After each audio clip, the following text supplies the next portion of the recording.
Looking for a party, good man, have you found it? Another shot is coming raw and unbounded. The whiskey's always talking and the beer's overflowing. Another shot is gonna hit you with a mind overloaded. The bar is always open with no inhibitions. Another shot will leave your sensories twitching. Just remember, everything we say is just our opinion. But then again, it might be the alcohol talking. It might be the alcohol talking. Let's go.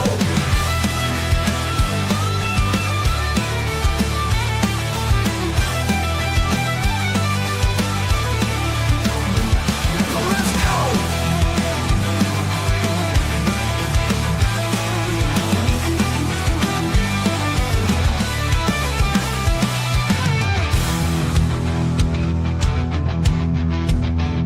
Let's go.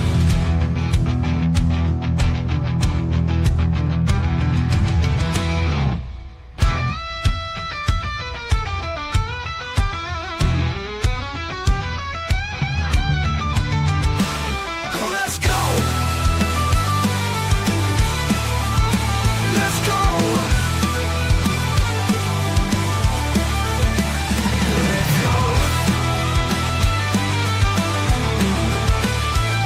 Let's go. Let's go. Let's go.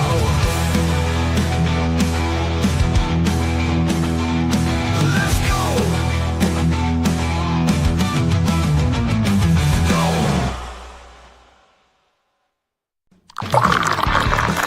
Welcome to another Shot Podcast, where our opinions might be real, or it could just be the liquor talking. Sit back and enjoy another shot.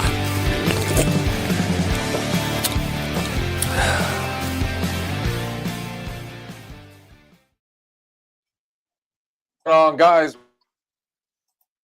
It's Thirsty Thursday Thoughts and Shots Sports Edition, and I've got only one question for you, Steve Kwan.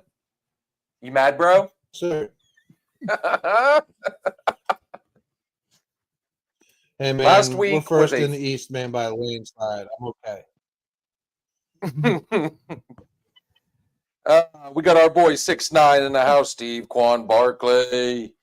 And, of course, the emo of sports predictors himself, Bobby Ryder. Gentlemen, we're getting into the thick of it now. Now shit's getting real. And as you can tell, I'm going against my beer now. It's time to get into the harder stuff. Get the real thinking cat going. So we hit the whiskey now, boys. There shall be blood, and let us start off. We got no choice but to do this one because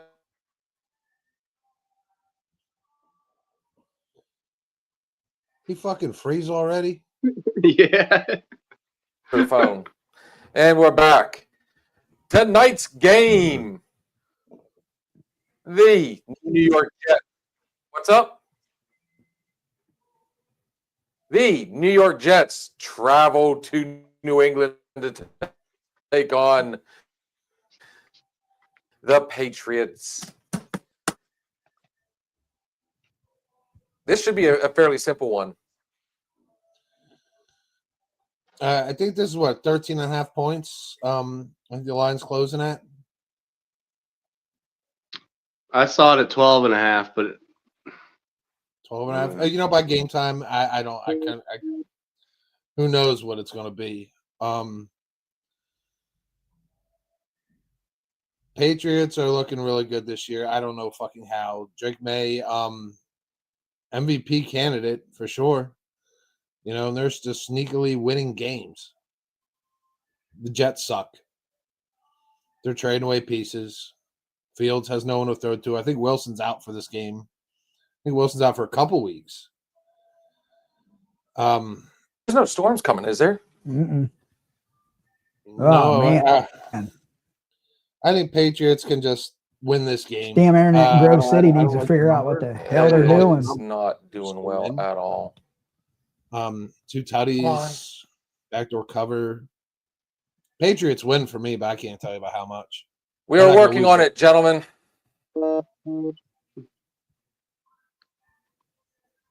I don't see them Yeah. losing this. Why is it not? I don't even know how to pick NFL games anymore. Really, I mean, we were talking backstage. You never know. The Bills losing to the fucking Dolphins, like Yeah. with who have nobody, and like the Bills look so fucking bad. And Yeah. now the Bills will go out next week and they just beat the Chiefs. Then you lose to the Dolphins. Like you cannot fucking predict this shit. Yeah. And it wasn't even a close game at All right, we're back. We got that problem fixed in a hurry. Just turnovers and shit. Yeah. Yeah. Sorry about that, We guys. go- We all know how the Grove City internet loves to fly. We both went with the Patriots This- without much discussion.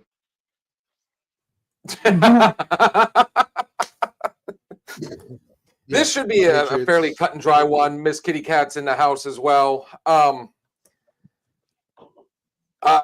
just gonna say it, guys. The Jets suck. The Patriots are on a roll right now. They are, dude. These guys are in it to win it. Yeah, Patriots for me. And seeing as how me and somebody else tied last week, he felt the need to re-challenge. And our good friend Michael was also going with New England Yeah. Katie and I are both taking New England on this one. at 12.5 points. I or do like 12.5 Travion point Henderson in this game Yes. to go off. His yards in this game are at 72.5. And I just I think added he him to goes my over 100. just added him to one of my fantasy teams and dropped the guy. Yeah, I know. I Sooner think he picked up, only, Patriots back. Mhm. Shit just got. Is their only stupid. other running back is that Terrell Jennings, and they have his yards at 18.5. Yeah. You either take Travion for 72.5 or you get Jennings over 18.5 in a blowout. Against the Easy Jet money. defense, Henderson's probably going to have 100 yards. And that's going about plus 245 on most books from to go over 100. So I'll bet both backs. 72.5 over Will Teddy. Steve, both backs will probably hit that 72 and 18. Don't you think? 18.5. I think so too. I'm thinking about parlaying him and adding a Henderson Teddy, but I don't know. I'll see how much beer I have by 8 o'clock. Henderson So on could that get that in one run. He could break an 80-yard run at any time. So on I that got note, his, I guess his longest rush over 17.5 too. I did already play that. Against the Jets defense with nothing to play for, they don't want to tackle this dude. He's a beast. He's that kid from Ohio State, isn't he? yep. Didn't he go to Ohio Yeah. State? Yep. And when he was in preseason and he was running in preseason, he was smashing his yards before Stevenson went out. When he had a chance to play in preseason, he was going way over this. Now he has a chance on prime time. The Patriots could be good.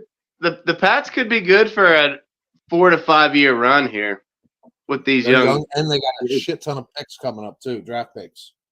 Yeah. Well, New England. I guess the Patriots then. You just made the list. You just made the list. Higgs might go off too. You just made the list.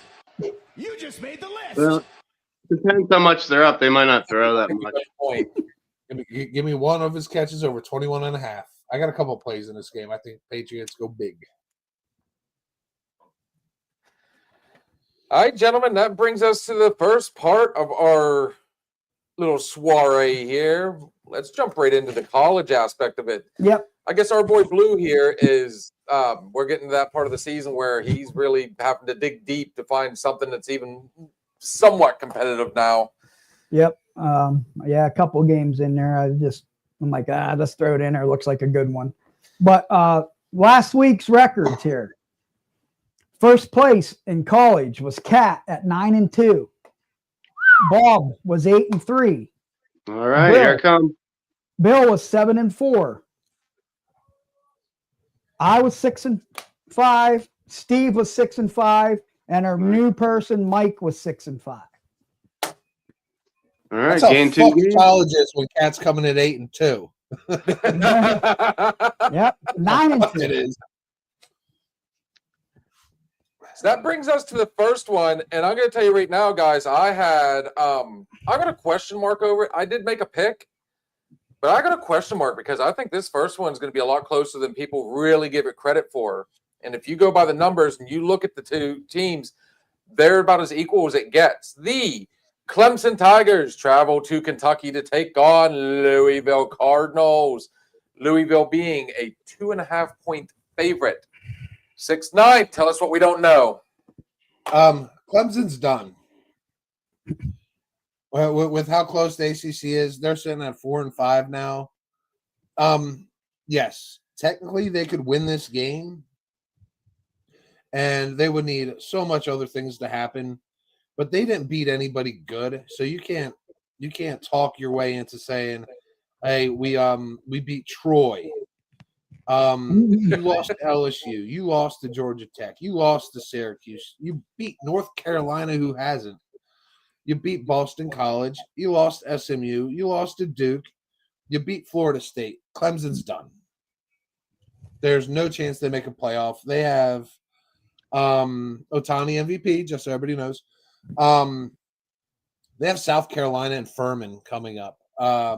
Louisville has everything to play for here at home. And sitting at 20 in the rankings, you knock off a Clemson, you get street cred. You lose the Clemson, you're possibly out of the top 25 and possibly out of the playoff with that third loss. Louisville, that place is going to be fucking rocking, man. I'm not stepping in front of them. Louisville's the real deal. So basically you're saying because of the teams because like I said, you go by numbers. Clemson hasn't beat anybody. They beat FSU and they got fucking lucky. Klubnik looked amazing that game. I don't know how it fucking happened. But you know what? The Bills just lost to the fucking Dolphins. It shit happened. Shit does not happen today. Not on this day. Louisville actually has beaten some good teams and beaten them by margin. They beat Miami. They smacked Boston College, Virginia Tech. They lost to Cal, a very good Cal team. Barry lost to Virginia. They beat a good Pittsburgh team, and they beat James Madison. Louisville's the better team, man. And on that note, I agree. And this is why I went personally with Louisville. Yeah, Katie and I are house divided on this one. For fuck's sake. When's she coming back? Next week. Next week, but I don't know if she'll be. We won't be here on Thursday, so we'll have to figure that one out. We might do a Wednesday night sports show, gentlemen. Because I have to pick her up Thursday night at like 8:30 from the Pittsburgh airport. I'm still looking around to see like if kids are entering the transfer portal once their teams are out of it. Teams like Clemson, kids might be jumping ship or not wanting to undergo career-ending injuries and play hard. Yeah. So bear in mind at 4 and 5, this is where they only got 3 games left in the season. Three. Yeah. Well, they're planning to keep that winning record. They're planning to get one of the better bowl games, not the shit bowl. Yeah, basically the Charmin Ultra Soft. Yeah. The Pop-Tart bowl. But like I said, I'm going with Louisville. Cat took Clemson. Bobby. So, the ACC, there's 4 teams that have one conference loss coming into this week. The ACC is probably going to be the best football to watch this weekend. They're all battling for it. I think Louisville's right up there too, but it's Virginia. Believe it or not, Pitt is up there. We'll talk about them in a little bit, I guess, but the ACC has not quit at the top. The bottom has quit, and Clemson is in the bottom. I'm surprised Debo still has his job. Maybe they're being loyal to him for all the winning that he did, the past 5-6 years. But the way college coaches are going down, I was surprised he's still there. So that being said, it is going to be close. I agree with Bill. Maybe the first half will be a little. If you're betting it, you're going to sweat. But this pick goes out to my girl Robin. I'm taking Louisville. Well, I'm just And- kidding about that. I guess that makes Kitty Cat our very first. 'Cause Mike- Yes, our good friend Mike, our sideline, spectator, also took Louisville. All right. If Well, Louisville lost this, it would be fucking horrible for them. Right. I mean, they just made the top 25. I think, if I'm not mistaken, are they not ranked number 25 right now, or is that Cincinnati? 20. Yeah, I think Pitt's 23. Speaking Not of, game number 2 is one I'm not going to get to watch it. I'm going to have to try and find some way to record it. Is actually my favorite game of the weekend. The Notre Dame Fighting Irish travel to Acrisure Stadium to take on the Pitt Panthers, who started off weak and all of a sudden show these guys can still play football. Notre Dame, though, is a 12.5-point favorite. And all my numbers come from Fox Sports. Right there. And hey, and Both teams actually, that Clemson game is a game tomorrow night. So We don't have to worry about that one too much. Bobby doesn't. 6'9". 6'9". Going down on Friday again. There's a lot of good high school games tomorrow night. Anyway, yeah, they're gonna and be I good. and I'm gonna. My dad and I are gonna partake in one. We are going down to Greenville to watch the Sharon High Tigers play the Hickory Hornets. That's going to be one hell of a game. Yeah. You taking Jim Coxon? Nope, All right. me and Pops. We already got a let's go Pitt. Guys, I'm telling you right now, I don't like the numbers on this one at all. Very one-sided in my opinion. Notre Dame started off again very weak, and then out of nowhere just decided, hey, let's make a run for it. 6'9". Do your worst, brother. Pitt, I don't know what to make of them. Sometimes they have a really good fast-paced offense, and they're winning games. They beat Florida State, Syracuse, NC State, Stanford. These are all good teams. Boston College barely lost to Louisville. They did lose to West Virginia because they always fucking do. And that's it, man. You lost to West Virginia and you lost to Louisville. But their games have been ugly. Like, they're squeaking out wins. This Notre Dame run attack, I think they have the best running backs in the game. Yeah. Hands down. Just statistically, rushing 20 rushing offense. Pittsburgh is third in defending the run, which is interesting. But Notre Dame can also throw the ball. If this game was in Notre Dame, I'd love it a lot more, but I don't see how Pitt matches up to Notre Dame. I think they're just a step above. Fun note, the running back Love for Notre Dame is literally 12 yards away from 1,000 yards already this season. They'll have 1,200 by fucking Sunday. He is 988. Carr has thrown for over 1,000 yards more than what is it? Heitenstiel? Yeah. Heitenstiel. Yeah, he actually replaced the starting quarterback like the third or fourth week. And that's the reason Yeah, why they're between doing so Love, well. Price, and Carr, they even like run their version of the triple option, which teams struggle to stop. Like they can do so much, and they've only evolved throughout the year. I mean, I'm not stepping from Notre Dame. Yeah, especially Notre at this Dame's number. making a run. They've got 3 games left to make the playoffs. They're going to have to win them all. It's not exactly a must win because, I mean, Well, I guess technically it is a must win. I don't know. How do you want to put this, guys? Either way, Notre Dame wins this one hands down. This is the last ranked opponent Notre Dame has a chance to beat because then they have Syracuse and Stanford. Yeah, So game over. their resume, they need this. And so does Pitt. Give me love for 2 tutties. 2 tutties. Yep.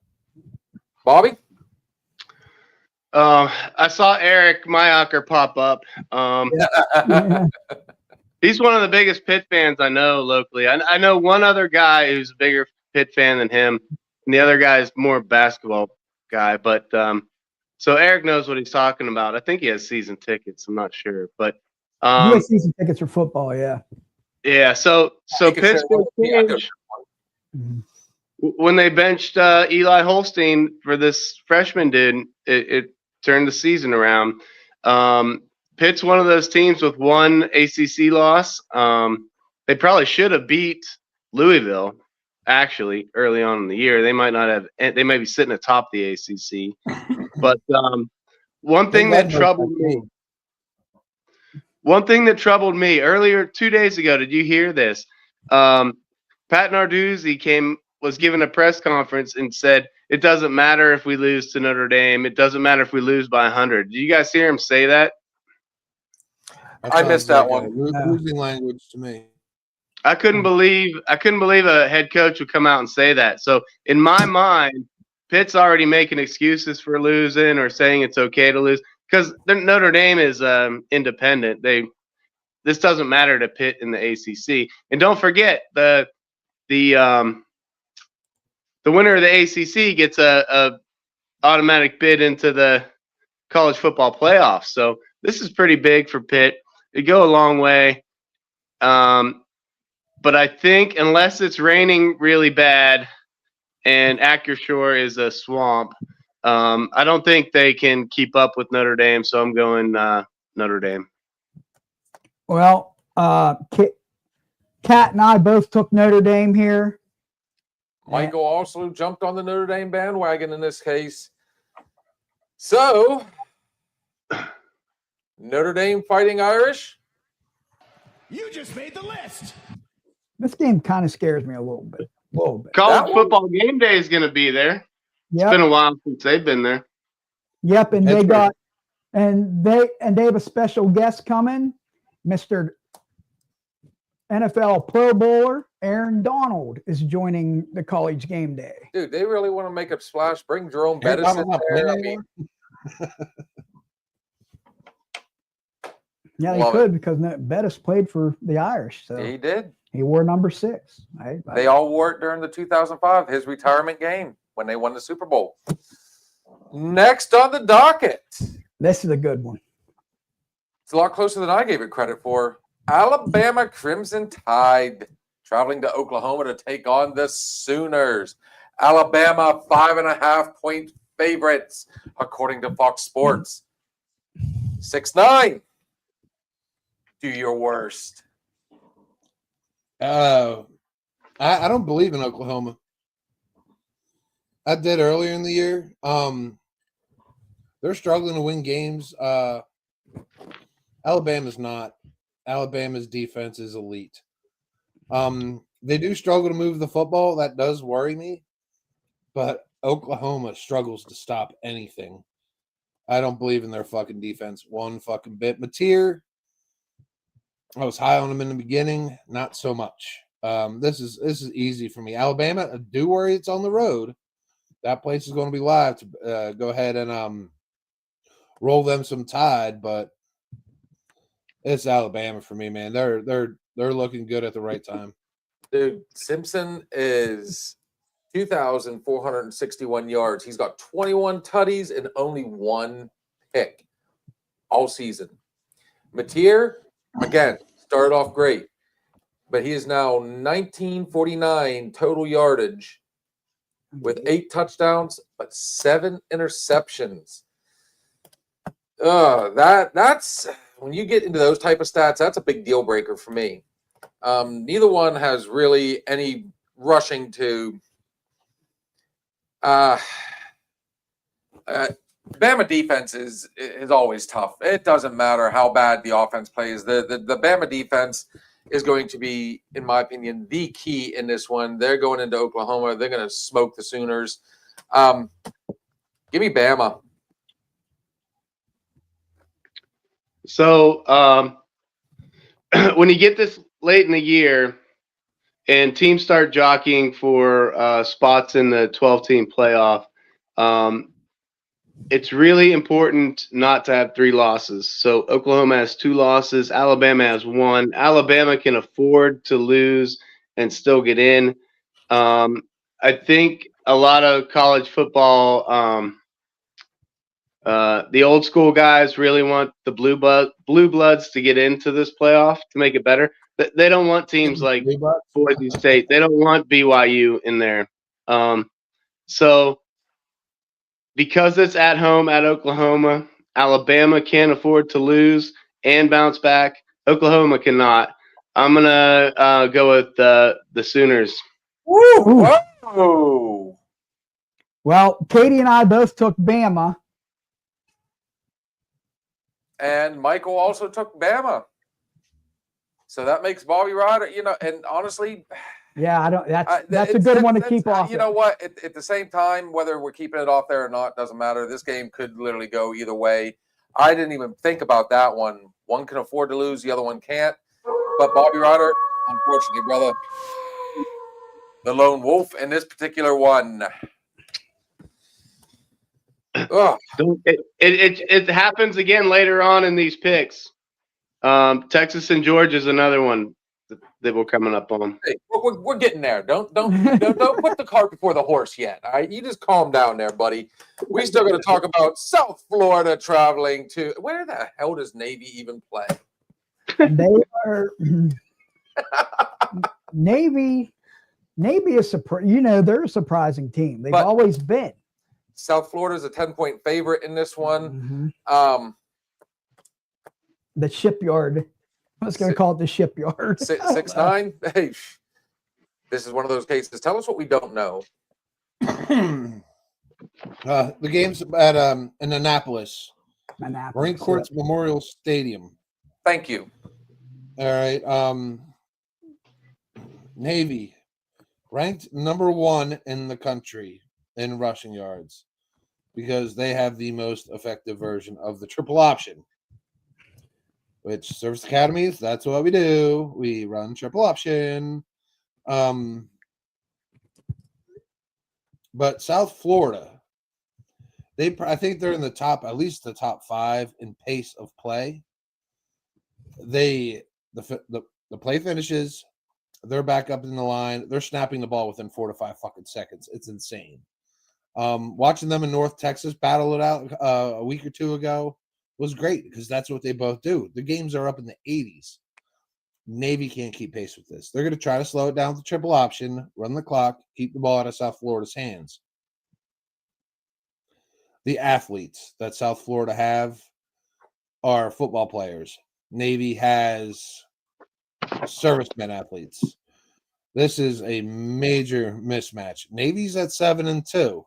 So as far as service academy is concerned, it's a must win. South Florida's 7-2, but they're ranked and they have went to fucking war all year.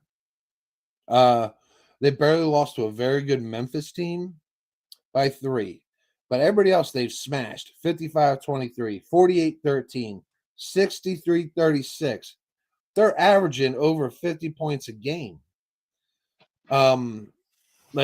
With their style and pace of play. Navy can't keep up with this. South Florida all day. You can't slow this game down enough. Played a team with a running back that is literally could potentially break 1,000 yards this game again before the end of the season. He actually is their quarterback. Well, no, I'm talking about Navy. Yeah, they're both. Both quarterback. Yeah, both of them are quarterbacks. Jesus Christ. Okay, so yeah. Yeah, the quarterback's got 926 yards rushing as a quarterback. 926 yards running the triple option. Stop him. What would stop him? That's it. Stop him. Game over. And Brown's got 705. So both these quarterbacks are going to be running. Apparently, there's only 2 teams that have been able to stop him. I mean, honestly, either way, though, South Florida again. It's always hard to I don't know what it is about forget Miami, forget Florida State, these guys, these middle teams. South Florida. And South Florida is never a team to sleep on. It never is. And they're showing again why you don't sleep on them. I hate to repeat myself on that one, but this is also why I'm going with South Florida in this one. It's not uncommon for servicemen to go to the NFL. We all know about Pat Tillman. We've seen, Villanueva. That would be a great candidate. Let's go to basketball. The Admiral himself, David Robinson, was a Navy man. So it's not uncommon. But in this particular case, he's going to be running for his life, I feel like. Give me South Florida. Yeah, Kat and I both took South Florida on this. This is a good game. I'm glad it showed up. Both quarterbacks are their leading rushers, which is amazing. And that tells me that this game is going to go fast. It's probably going to end 30 minutes before any other game in that time slot ends. They're just going to run, and the clock is just going to pour off that scoreboard. So if you're betting, I'd seriously consider the under probably on this. It's 62.5. Oh, my, that's too high. Dude, it's going to be a lot of quarterback scrambles and air raid offense on both sides. No way. They're going to run. This game. Run. Under all day on that. Smash that under. But anyway. To the over. Is it? Yeah, South Florida's from Tampa, by the way. I might get that early at 62.5, man. Yeah. So the other reason this game is good is because in their conference, the American Conference, they're 1 and 2. They're, first place, second place. This is for first place. And if they do take a mid-major or a smaller conference team, they're making a case for it today or in this game. One of these two is going to be considered. The other one is not. Neither one of them are going to make the college football playoff, the 12. But it's a good storyline to have, and at least a conference title's probably on the line. I am going to have to run and pick up a kid. I'm going to mute my camera, but I'm still going to participate. I'll still be here, but you don't need to see me driving down the road. But anyway, for this game, I'm taking South Florida. Yeah. And Mike also took. Mike took South Florida. So somebody went the opposite way with their list. Yeah. All right, sounds good. So guess what? South Florida. You just made the list. I love that at a minus 380 in a parlay. That's a good number. That's still kind of high. What's the spread? 9.5, man. They're saying field goal and a tutty. Jeez. I got 10. So South Florida ain't kicking no fucking field goal. And a fucking tutty. So I mean, either minus 13.5 or nothing. Now here's a good game. I like this one too. Virginia Cavaliers travel to Raleigh to take on Duke. Duke, believe it or not, is a 4-point favorite in this one. Virginia, again, a team. They're fighting to stay in it, and they're getting good results. Steve, tell me something I don't know, brother. Rule number 1: fuck Virginia. I'm fucking done with them. I find them fraudulent. They're ranked 19, sitting at 8-2. Duke's 5-4. Completely out. Duke can throw the fucking football, man. Ranked 6th in the nation. Duke has had a fucking horrible fucking way of things. They lost to fucking Connecticut, UConn, 37-34, 3-point win, loss. Lost to Georgia Tech by 9. Beat up a very good Cal team. Beat the shit out of a Syracuse. Beat NC State. Lost by a tutty to Tulane. I mean, they're in games they shouldn't be. Virginia, they're just fucking Virginia. They beat Louisville, Washington State, North Carolina by 1. They've regressed over the season. They were really good and really sharp in the beginning when they were really beating up people. But then you go on and you lose to Wake Forest. You lose to Cal. Something's not right in Virginia. They're not scoring points. They're not relying on defense. They were putting up 40-some, 50-some points in the beginning of the season, but I think I don't think they got it, man. They're like what I call fraudulent. Like, you thought they were really good, and all of a sudden they've regressed. I don't know if it's injuries or what, or if the coach and figure them out. They still have what's his nuts, Morris. I don't like this kid at quarterback. I don't like him. Don't trust him. I think Duke's just the better team, better defensive team. At home, I'm taking Duke. I agree with this number too. I think it's right on. I was just going back and looking over stuff do you realize that out of the 12 weeks that we've had college football, 5 of them have had a Virginia game on there. So something is keeping everybody's interest. Virginia could theoretically be the Steelers of the college world. You know, what Virginia team's going to show up? Moore's 2,000 yards. That's nothing to scoff at. That really isn't. With their schedule, they have a killer running back. He's at 784. But I tell you what, Mensah for Duke, dude, he's really. I mean, he's at 2,794. 24 touchdowns and only 4 picks. But they've played poor rushing defenses. Duke is, I mean, for me in this particular game, you know how you said Virginia. In my opinion, in this one, Duke is the fraud. I mean, they barely kept up with people.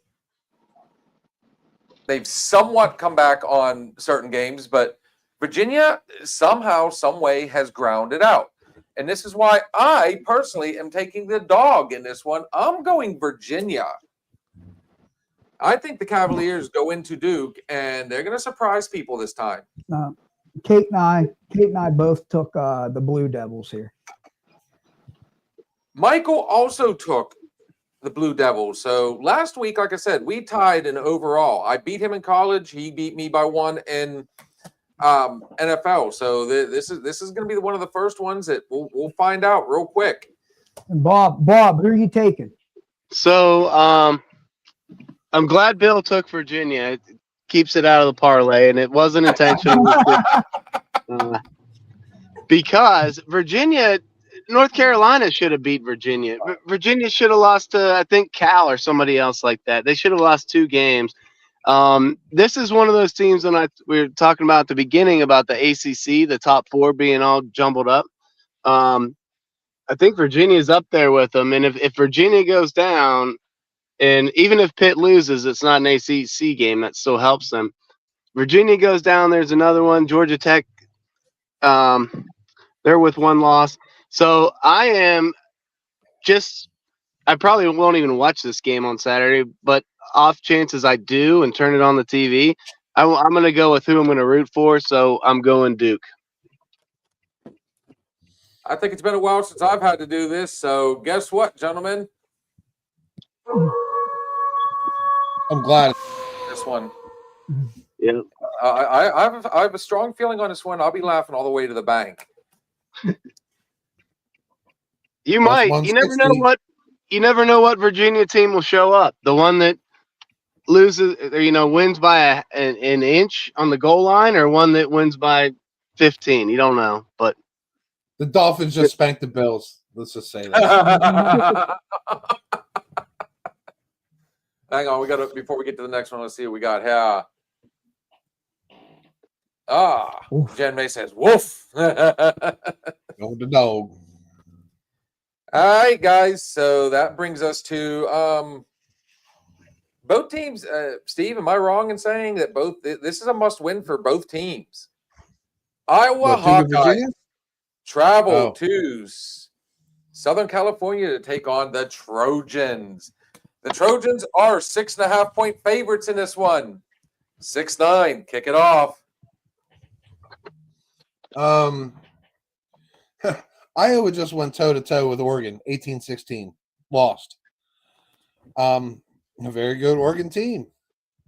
Iowa State, or Iowa, almost lost to Penn State, hapless Penn State, 25-24. They lost by one-score games. They're living on defense. Gave up 0 points to Wisconsin, 3 points to a shitty Minnesota. That's not saying much. Only give up to 20 to a very good offense in Indiana. They're living on defense. USC, on the other hand, lives on offense. You got 17 against 21 here. USC scores points. They beat Michigan. They lost Aaron Judge, MVP. 34-24 to Notre Dame, lost. Beat a very good Nebraska team. Beat a good Northwestern team. USC's getting better. They're not getting worse. They struggled in the beginning, but they played Illinois when they were in their prime. They really haven't been battle tested outside those teams I mentioned. Iowa has. They've had a harder schedule. I just don't think that Iowa has the horses to keep up with USC. Especially on the road, I'm definitely not going to trust Iowa. I always say defense travels, but you got to bring some semblance of an offense with you. And I don't think Iowa is going to stop with Jordan Maeva. I mean, their offense is good, especially at home. I don't trust Iowa's offense with that ruckus crowd. They're going to punt the ball. USC is going to score some tutties. All you need to do is score one more point. I think USC is at least one more point better offensively and maybe even defensively. Totals 49.5, spreads 6.5 outside of tutty.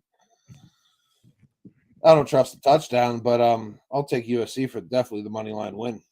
Well, I'll tell you right now, if you were to go between, just pick between the quarterbacks all day long, when you got a quarterback that's 17 but still throwing 6 interceptions, comparatively, you got one that's throwing 5 touchdowns to 4 interceptions and thrown 1,000 yards less, almost 1,500 yards less than the other quarterback. Maeva, awesome. Man, they don't have Iowa just does not have an offense. They really don't.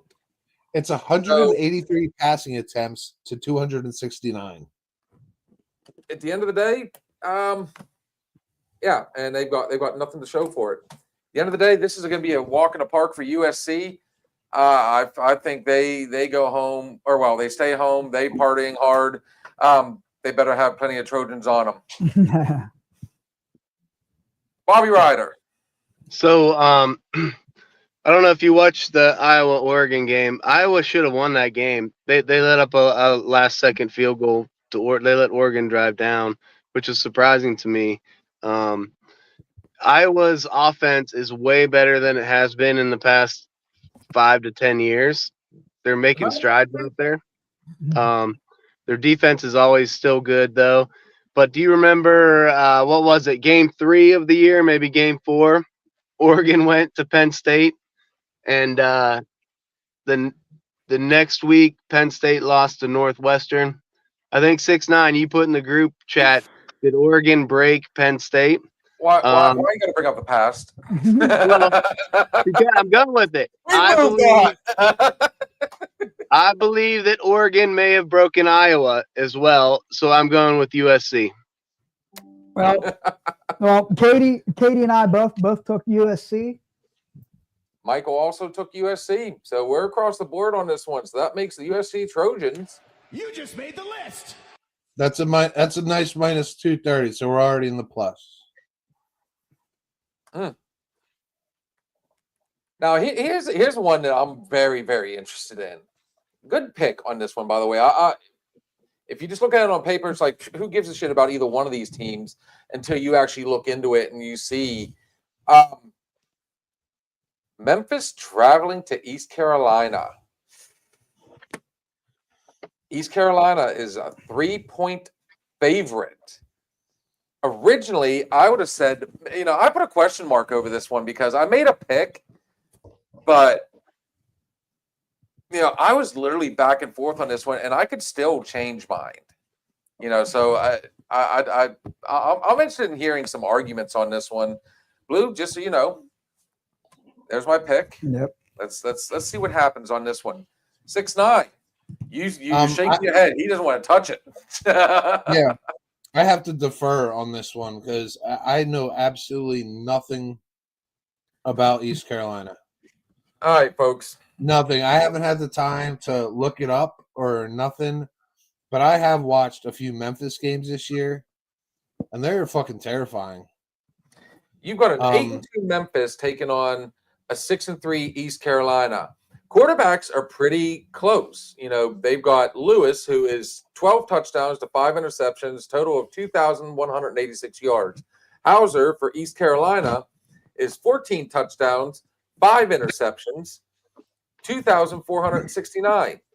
Both of them have running backs. Oh my God, that are there's 1 yard difference between them.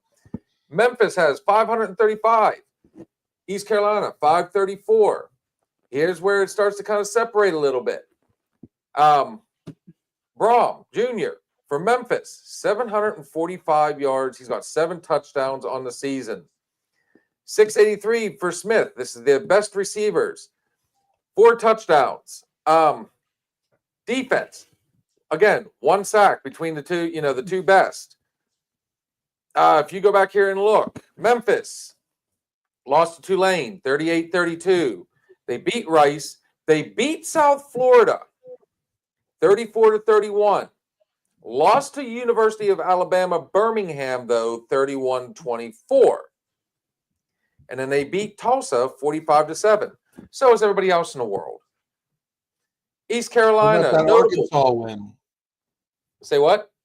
What about that Arkansas win? Ooh, let's go back a few weeks. I do remember that one. Razorbacks bit me in the ass on that one. East Carolina, though, has beaten Temple, Tulsa. I don't even know who CLT is. Jesus God. They lost to Tulane, which that's troubling, but they did beat a formidable Army team 28-6. So that's their notables. Again, you got 2 teams here. I like this one because, in my opinion, it's going to be a high defensive game. The only thing I don't have right now is a spread. It's 3.5. I disagree on the defensive game because one thing I have been able to do is watch Memphis games this year. I've had skin in Memphis games because I think they've played late night games, usually sitting in them 7:30 slots, and that's when I get home. I can actually watch the game. So I get to watch Memphis. When they're on, they're on. Like I said, I haven't watched East Carolina. I'm taking Memphis. When I watch them, they have had spots where I'm like, what the fuck are they doing? How does this team ever won a game? But they are. They're 8-2. I mean, this number right here is simply based off of they have a common denominator. They both played Tulane and they both lost. East Carolina lost by more, but I mean, all in all, they both lost to Tulane by 1 possession. I love Memphis here. Plus money price. Oh, I hope I don't make the parlay, but I like what I seen from Memphis. East Carolina. Sorry, I didn't watch it. I didn't think you were that good.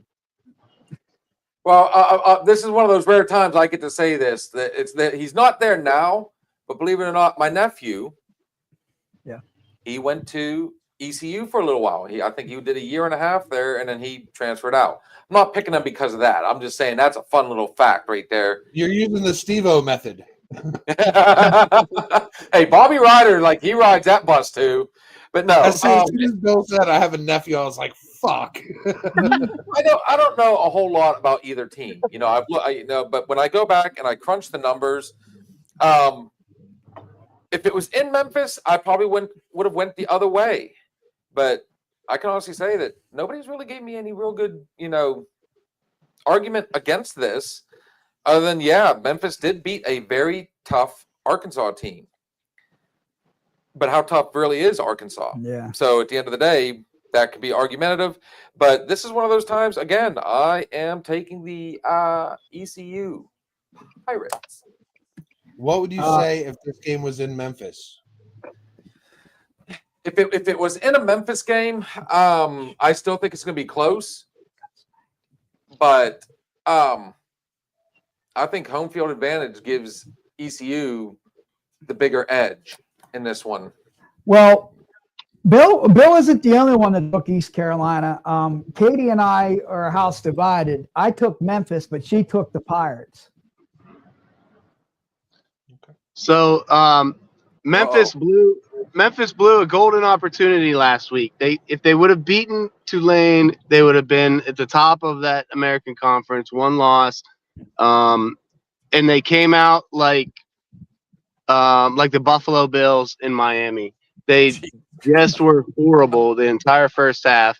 And they clawed back and made it a game. I think it was like 38-30 maybe at the end.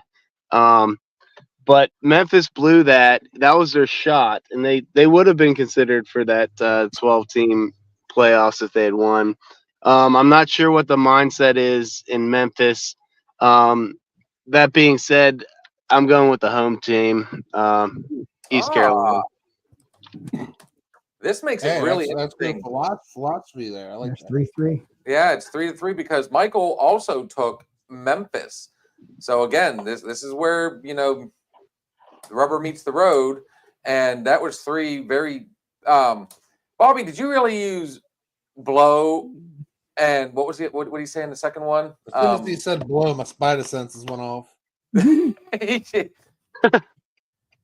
They blew a golden opportunity, man. That was frustrating for them. I remember I had a joke and I lost it, so we'll just run it. The very second one, he Yeah, I don't know. I can't remember what he said. he swallowed or something. I don't know.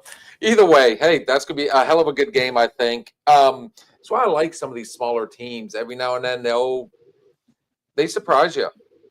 So on that note, let's get into this one. The Utah Utes Taking on the Baylor Bears traveling to Baylor. Utah 2.5-point favorites. I'm kind of surprised this one is that low. Utah ranked, Baylor is not. And there's a reason behind that. I like Baylor. Baylor's that, as Eric said earlier, he was referring to Pitt as being those upset artists.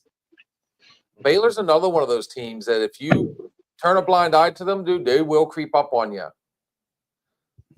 So this is where 6'9", I guarantee he's got a lot to say on this one. Are we on Utah Baylor?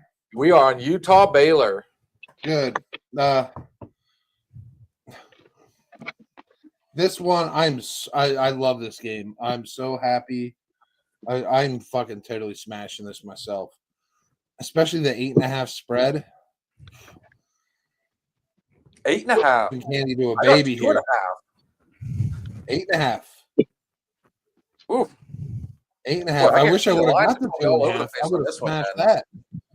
I've already hit the 8.5. I'm thinking about laddering this up to 14. Utah's a better team, man. If this game was in Utah, I think this game is going to be a blowout. Utah, number 13, must win. And, they've had some ugly spots. But Baylor, like, what have they done to fucking impress? Absolutely nothing lately. You know, what have you done for me lately, Baylor? Nothing. Utah, they're coming on. They're coming on strong, man. Whisenhunt, amazing quarterback. Or quarterback coach. I think Utah, man, is going to beat the shit out of Baylor. 8.5. I'll try to find out why 8.5 because I want to ladder this spread, man. Especially on a 60.5 total. I'm taking Utah, man. I might ladder this shit up to 21. You know, lower my increments as I go along. But I think Utah beats the living shit out of Baylor. This is Utah's chance to make a statement. With the 2 weeks left, sitting at 13, number one, you have to win. And number one, you have to put on some style points. Utah has always known how to do that. Now that you got fucking Cam Rising the fuck out of there, you can go ahead and you can score some fucking points. This quarterback for Utah is the real deal. Utah can name their number here, in my opinion. Katie and I both took Utah. I think this is going to be a smash, man. I'm playing this spread. I'm playing it live. It's a 7 o'clock game. I'm going to be there making money on this fucking thing. This is my money maker. Ooh, well, this one's interesting because Baylor has the better quarterback. 26 tutties to 7 interceptions. 2,000. Baylor does not have the better quarterback. Over Dampier? Dampier's only got 1,500. He's got 1,588. He's had a harder schedule. 15 touchdowns to 5 interceptions. Because they're one-dimensional. A one-dimensional offense, the quarterback's going to have all the fucking stats. Look at the rest of the team. Look at the supporting cast. 607 rushing. Utah is well-balanced. Baylor is one-dimensional. Of course he's going to have all the stats because they do the same damn thing. That's not going to be allowed with Utah. Well, the only thing I can come up with is, are you trying to say that they have better receivers because the running backs are pretty close to each other, 650 to 607 on one side. So both sides like to play. They'll mix it up. Harder schedule. Baylor has not faced the defenses that Utah has. Of course you're going to have higher numbers.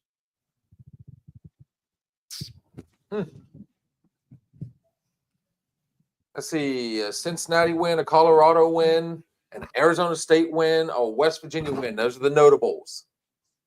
And they did keep up with BYU 24-21. Baylor, on the other hand, they beat a UCF team, Central Florida, lost to Cincinnati, lost to TCU, beat a Kansas State team, and I'm not even going to really count the Oklahoma State 45-27 game. Those are the notables. Terrible. But at the end of the day, I had to make some sort of compelling argument for this other team, but I am going with Utah in this one. Bobby? This one was easy for me as well. I would caution anyone moving the line up to 21. I don't know about that, but Utah wins handily. 8.5. Bill, who's the leading rusher on Utah? I had it. We had it here. Quarterback. The better quarterback. No, Washington. Washington, 624 yards.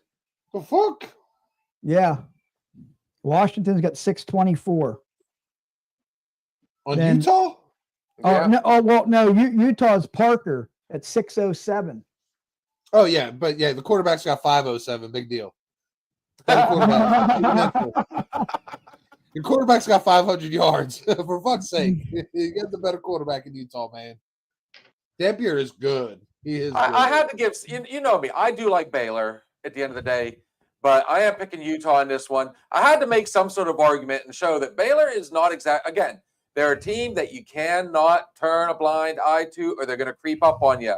But we will say it this way, though. Utah? You just made the list.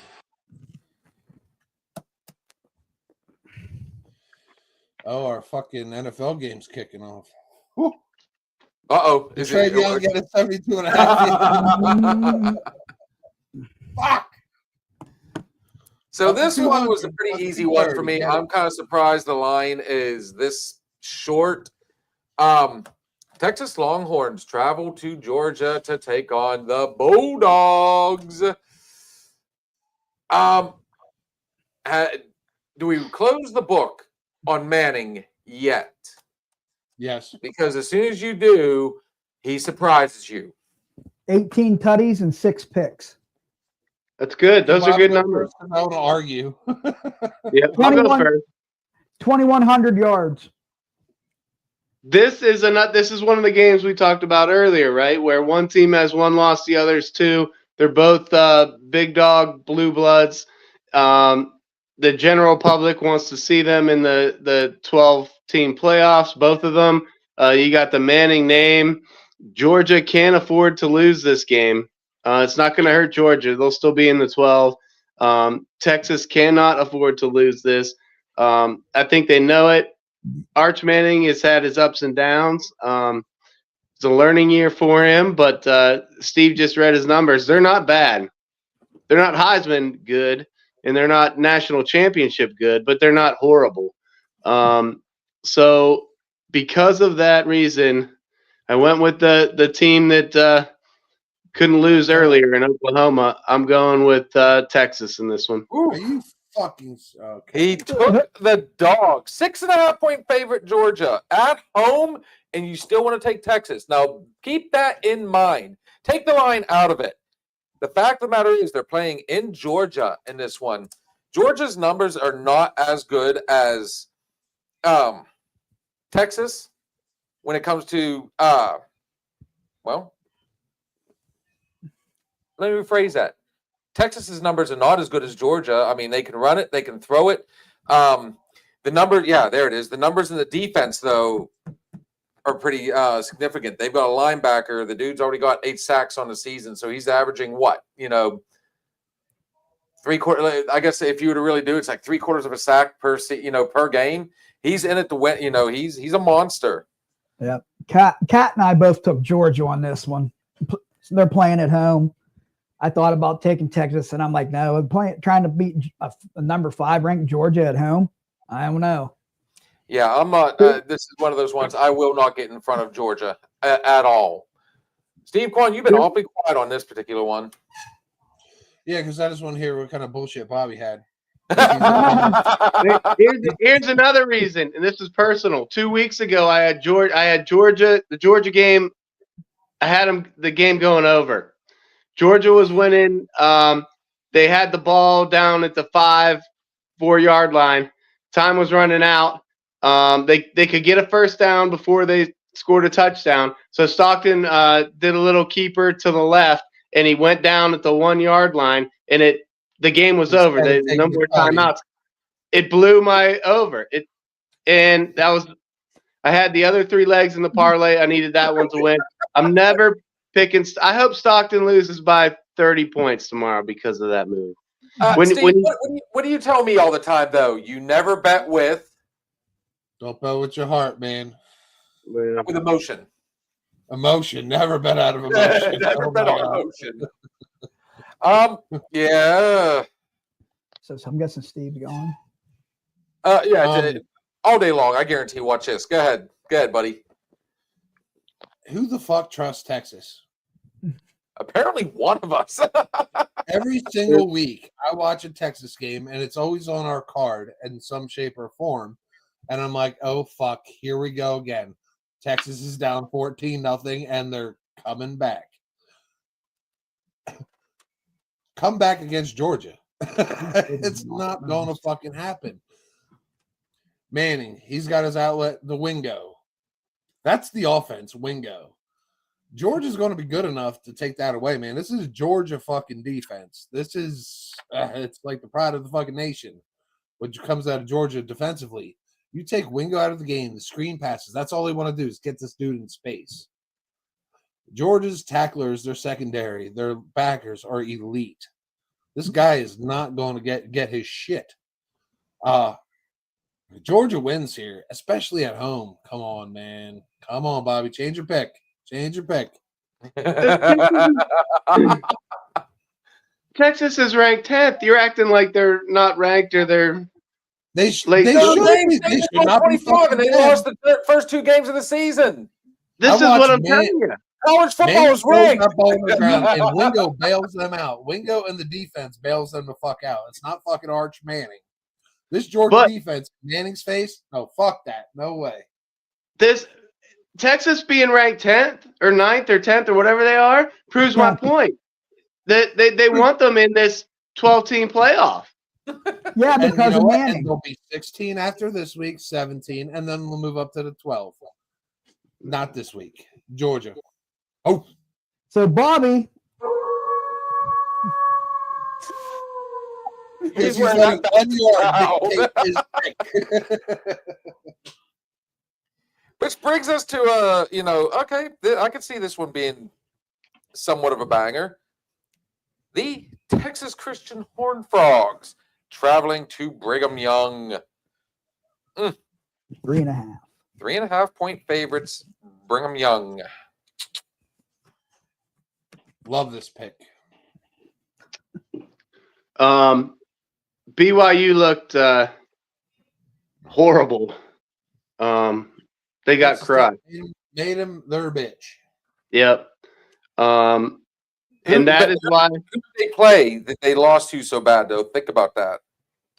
Well, Texas Tech is really good, but I mean, that their quarterback, that Bear guy, he looked overmatched and not ready for it.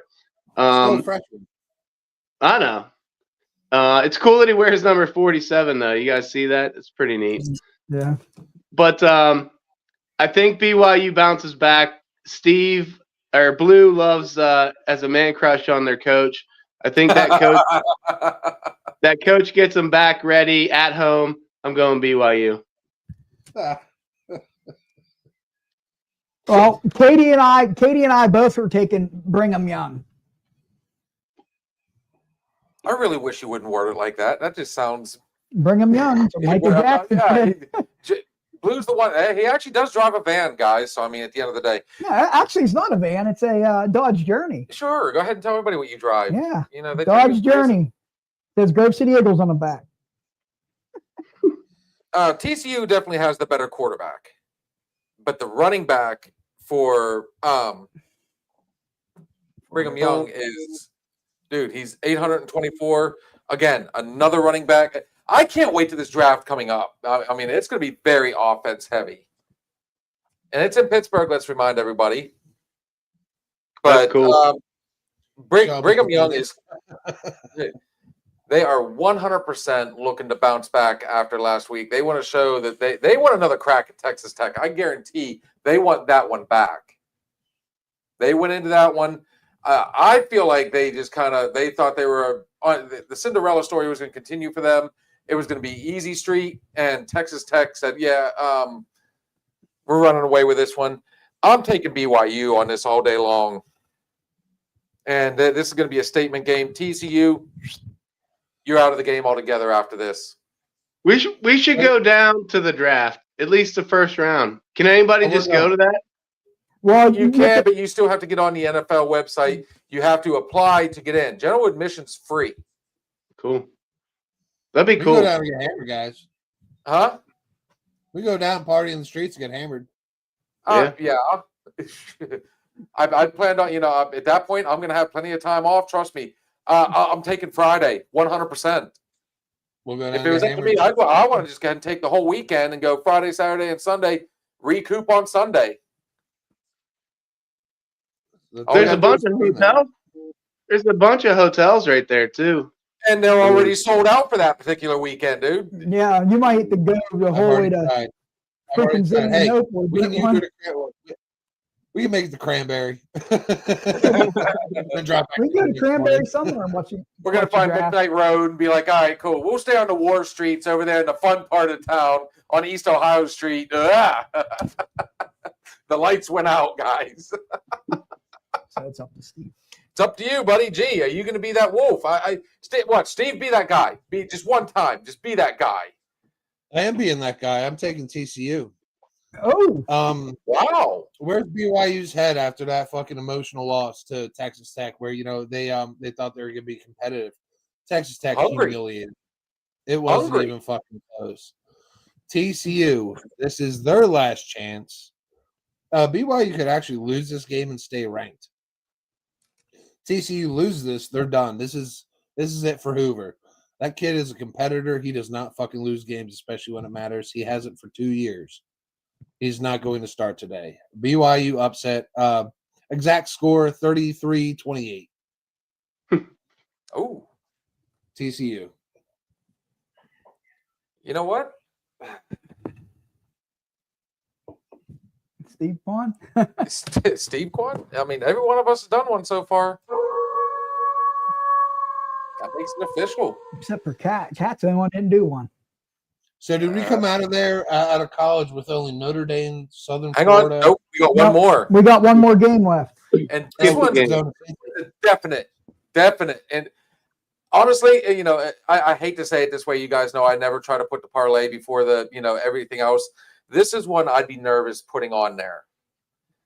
Arizona Wildcats traveling to Ohio to take on the Cincinnati Bearcats. Cincinnati favored by 6. This is one I There's the I get- shit out of me. I get hesitant when those West Coast teams come over to the east side, to the Midwest, East We're Coast. moving on up to Um, the east side. They're losing. Good old Jeffersons. They're losing 2 hours in the time. So is this a noon start? We know Yeah. what time Yeah. this game. Yeah, it's a All noon right, game. so it's 10 o'clock for the Arizona bodies. They're not going to be ready in the first half. If they let Sorsby, who's a really good quarterback, if they let him get up 2 tutties at halftime, it's over for Arizona. So I'm going Cincinnati. Wow. Steve, what you got on this one, buddy? I can't say anything else other than what Bobby said, except Sorsby probably runs to it himself, man. You can't stop him. Especially 7-2, must-win game at home. Cincinnati's really been behind this team. If you watch the Cincinnati game at home, And I wasn't teams even have had a thinking. hard time moving the ball at home because that Throw it crowd off is the seat. loud. Almost did a header. Yeah, I love the time zone, the 12 o'clock start. Everything here plays for Cincinnati. It's going to be a little bit colder than Arizona is accustomed to, and Cincinnati's been practicing in all week. Cincinnati, I'll probably lay the 6.5 as well. Guys, I took Cincinnati on this one. I mean, it's like I said, this one does scare the shit out of me. Arizona has upset people already this season a couple times, if I'm not mistaken, gentlemen. So here's to hoping on this one. But yeah, I'm taking Cincinnati. Cincinnati Bearcats. I hate rooting for any Ohio, but You just made the list. So we I'm got fucking done. I'm fucking got done. 5. Justin Fields, touchdown, 7-0 Jets. five for college. hey, Here by the we way, fucking go. on a side note, you know what's funny? Kat had Fields as her running or her quarterback on our fantasy teams, and I talked her out of Justin Fields and told her to pick up Drake May. He's putting up the much better numbers, and as soon as she did that, she became competitive, and now he's going to turn around and watch him be an asshole this game. Gentlemen, this is where we take that break. So Steve, 5 teams at the NCAA. Notre Dame, Cincinnati, South Florida, USC, and Utah. It's not bad. I like it. I like that. I Fucking think it's going Patriots to haven't even had the fucking ball yet. gentlemen. So this is where we take that break. When we come back, we truly get into it because there were some massive upsets last week. None bigger than one I guarantee you we're going to hit up first thing I feel. Because, yeah, they are the number 1 game on there. But this is Resist the Temptation, the loudest silence. Absolutely love this video. Love these guys. Can't wait to talk to them again. We'll be right back.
I don't know about you guys. Are we excited? Let's get ready. Let's see. Make sure I don't fall off the damn stool this time. Yeah, Christ. try to right. Christ. You know what? He had a itty bitty flavorful taste of Jefferson. That was enough to put him on his ass. I almost fell off the damn stool. My legs gave out. College was a little interesting on that one, guys. I'm not gonna lie. We had some fun there. I like But- the picks, though. I like the value. Ooh, you don't like the value? I do for parlay purposes. We're all pretty much all under minus 300 there. Gentlemen, we're due a win. We really are. At this point, we keep knocking at the door, and it's like, just the picks we do bet. I mean, we honestly have a winning record when we pick. It's just all it takes is that one. On that note, Let's get ready to rumble.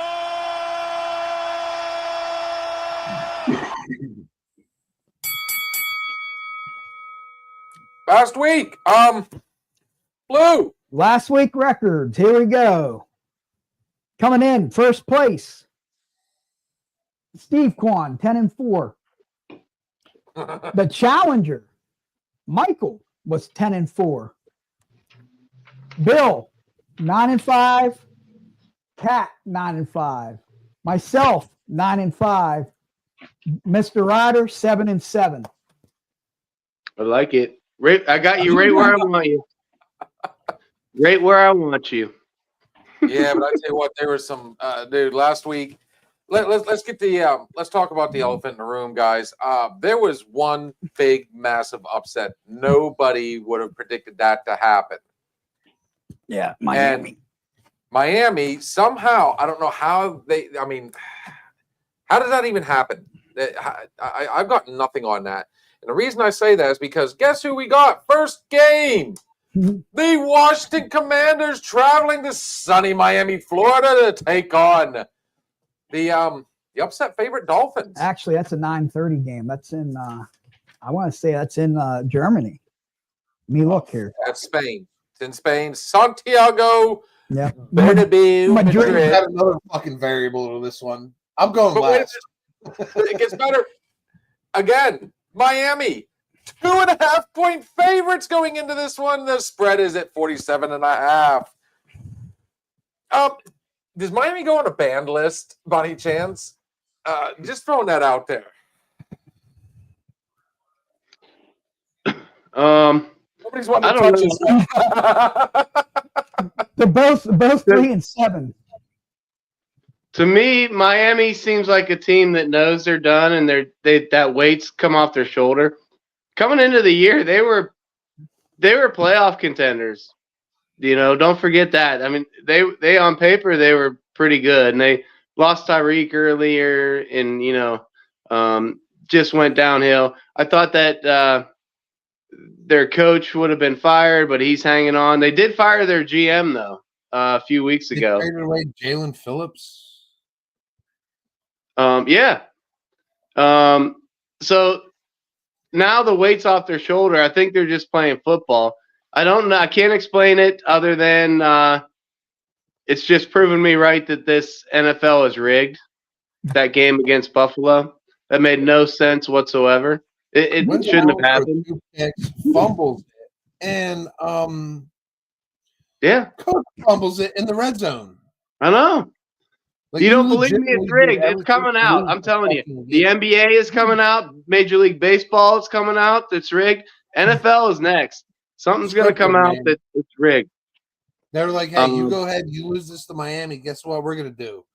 We'll give you Pittsburgh down the road. You know what I mean? Like you blow this game. Yeah.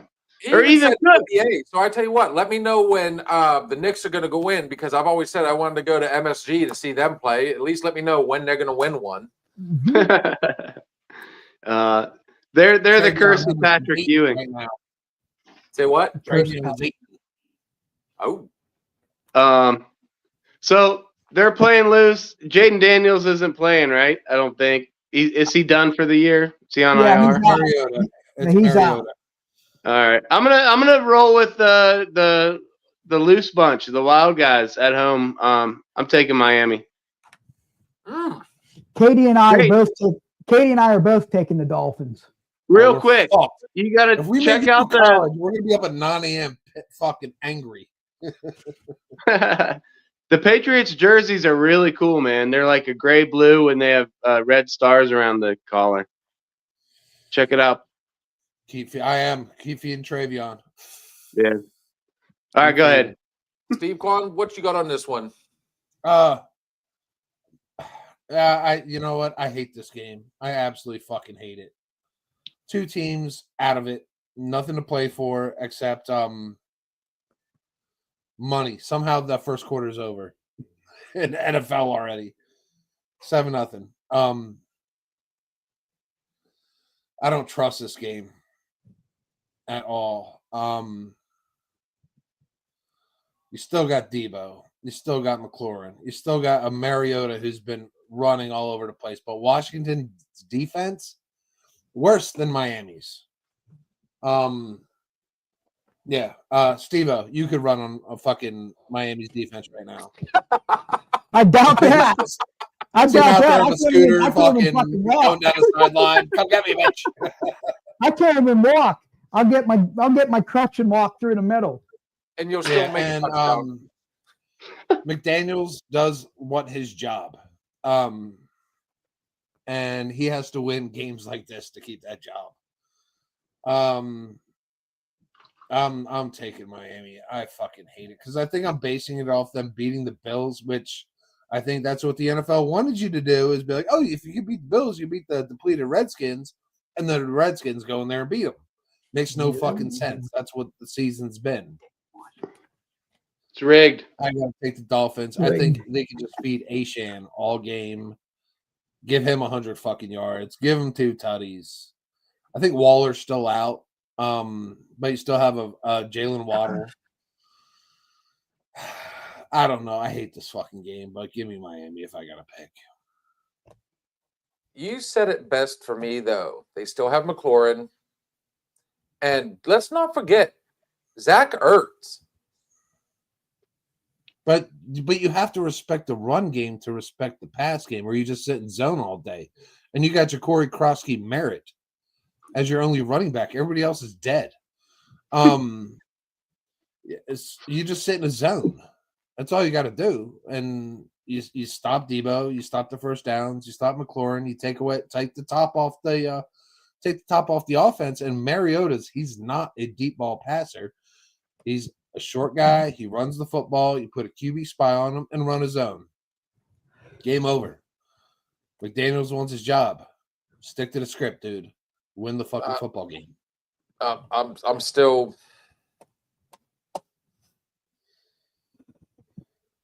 taking the Commanders, boys. I take the receivers over the Miami defense in this one. I don't think McDaniel's going anywhere. I really don't. They're going to go into a rebuild. You're going to see a lot of draft. Yes. I'm taking the Commanders in this one. So at the end of the day, that puts me. Mm-hmm. I'll tell you right now, as far as like looking at who I want to win the game, I'm no longer looking at the Bucks and the numbers. I'm looking at the injury reports. I'm looking at the records. I'm looking at the need to win. What puts these teams in a playoff? Fuck what the Bucks say. Minus 500, minus 900 lost 2 weeks ago. That's a 13.5 fucking point favorite losing straight up. I'm done picking the Bucks. I'm picking with what I fucking see with my own eyes. You know what I mean? I personally think that. I mean, Waddle's awesome. He really is. Tua is literally one hit away. If they get to Tua somehow and they put him down, it's definitely game over. He's too much of a risk to put, in any category. Touchdown Pats. My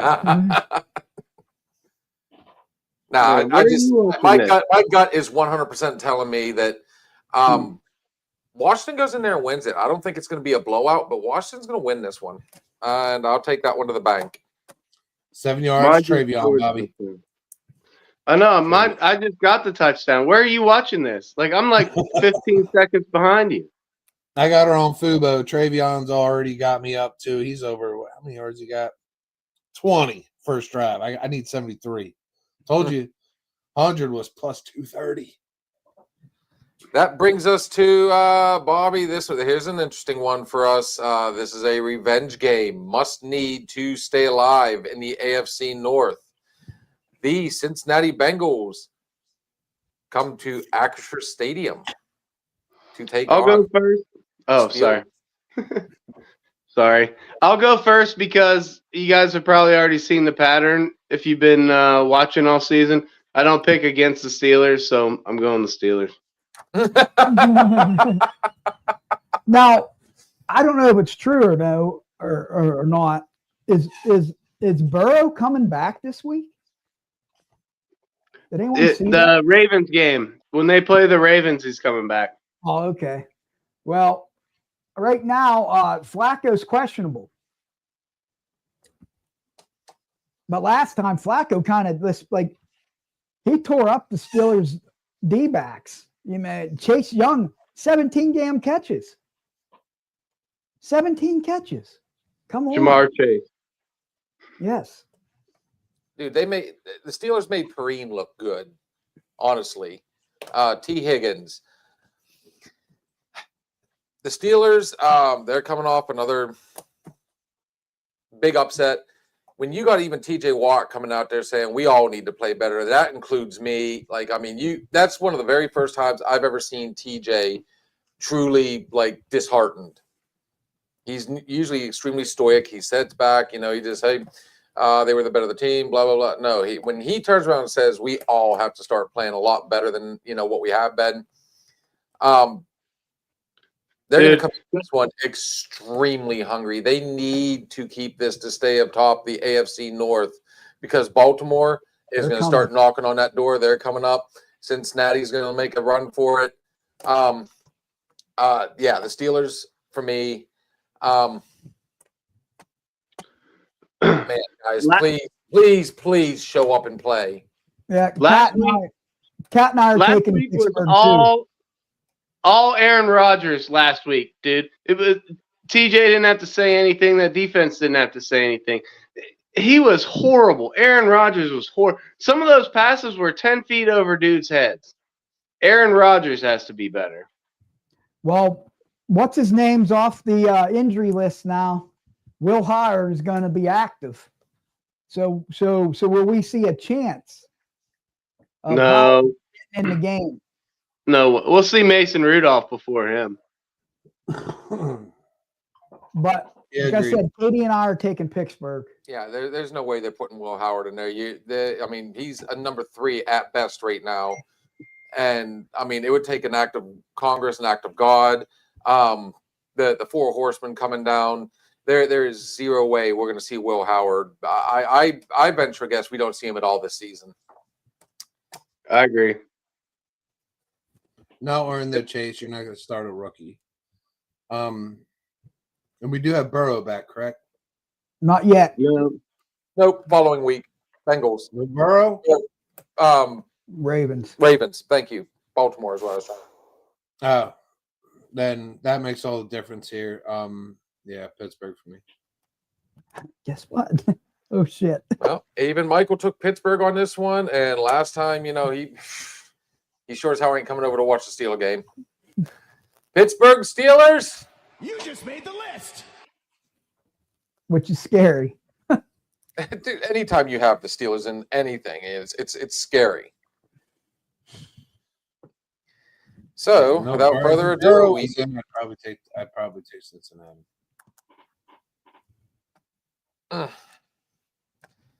Next up, coming off a nice win, the Los Angeles Chargers going to sunny Jacksonville, Florida to take on the Jaguars, who do they even have are we still, I guess there's a chance they're going to have to pretty much win out, and they still have, I think they have to go back through Indianapolis again.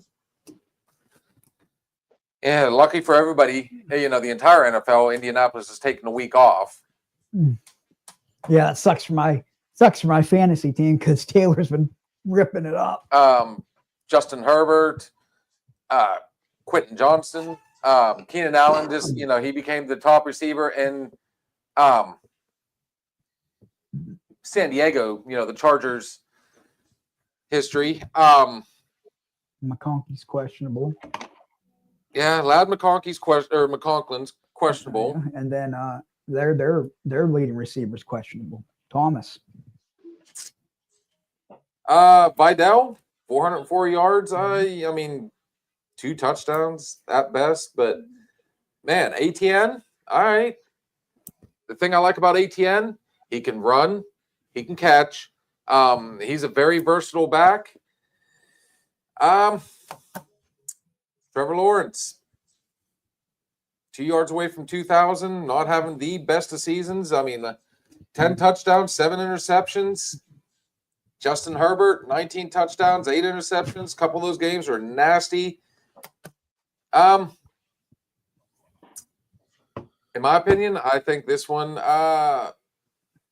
it's going to be a tough one. Let me see what I got here. Ooh, you're all out of order.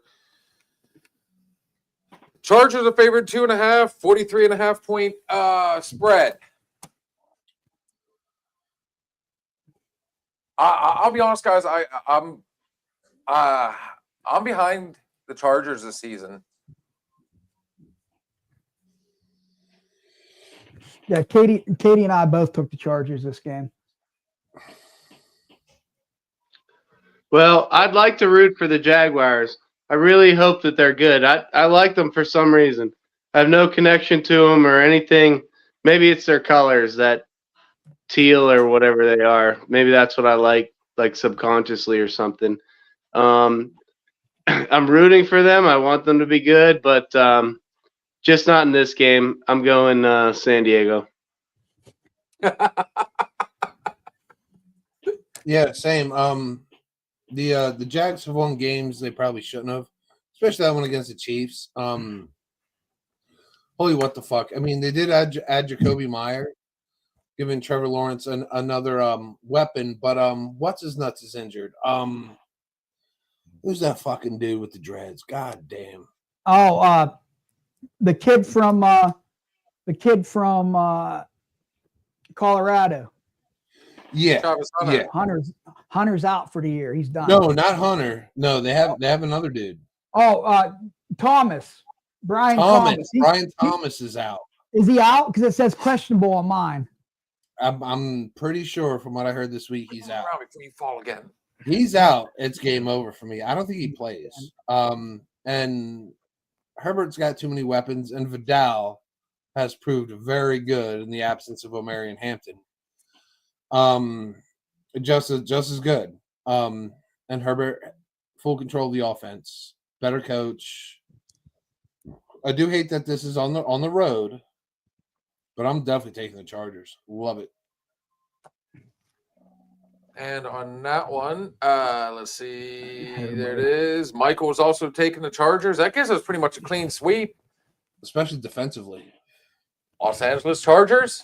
You just made the list. Not bad. NFL is the one that really gets things interesting. Now, how about a bounce back game, gentlemen? The Tampa Bay Buccaneers traveling to Orchard Park to take on the Buffalo Bills. This should be, on paper, this should be a slam piece.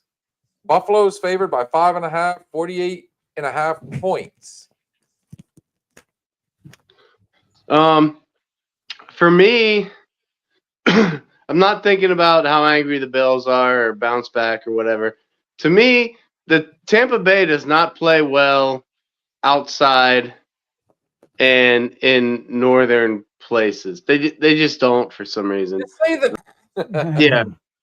If this game was in Tampa, I would have thought about it a lot harder.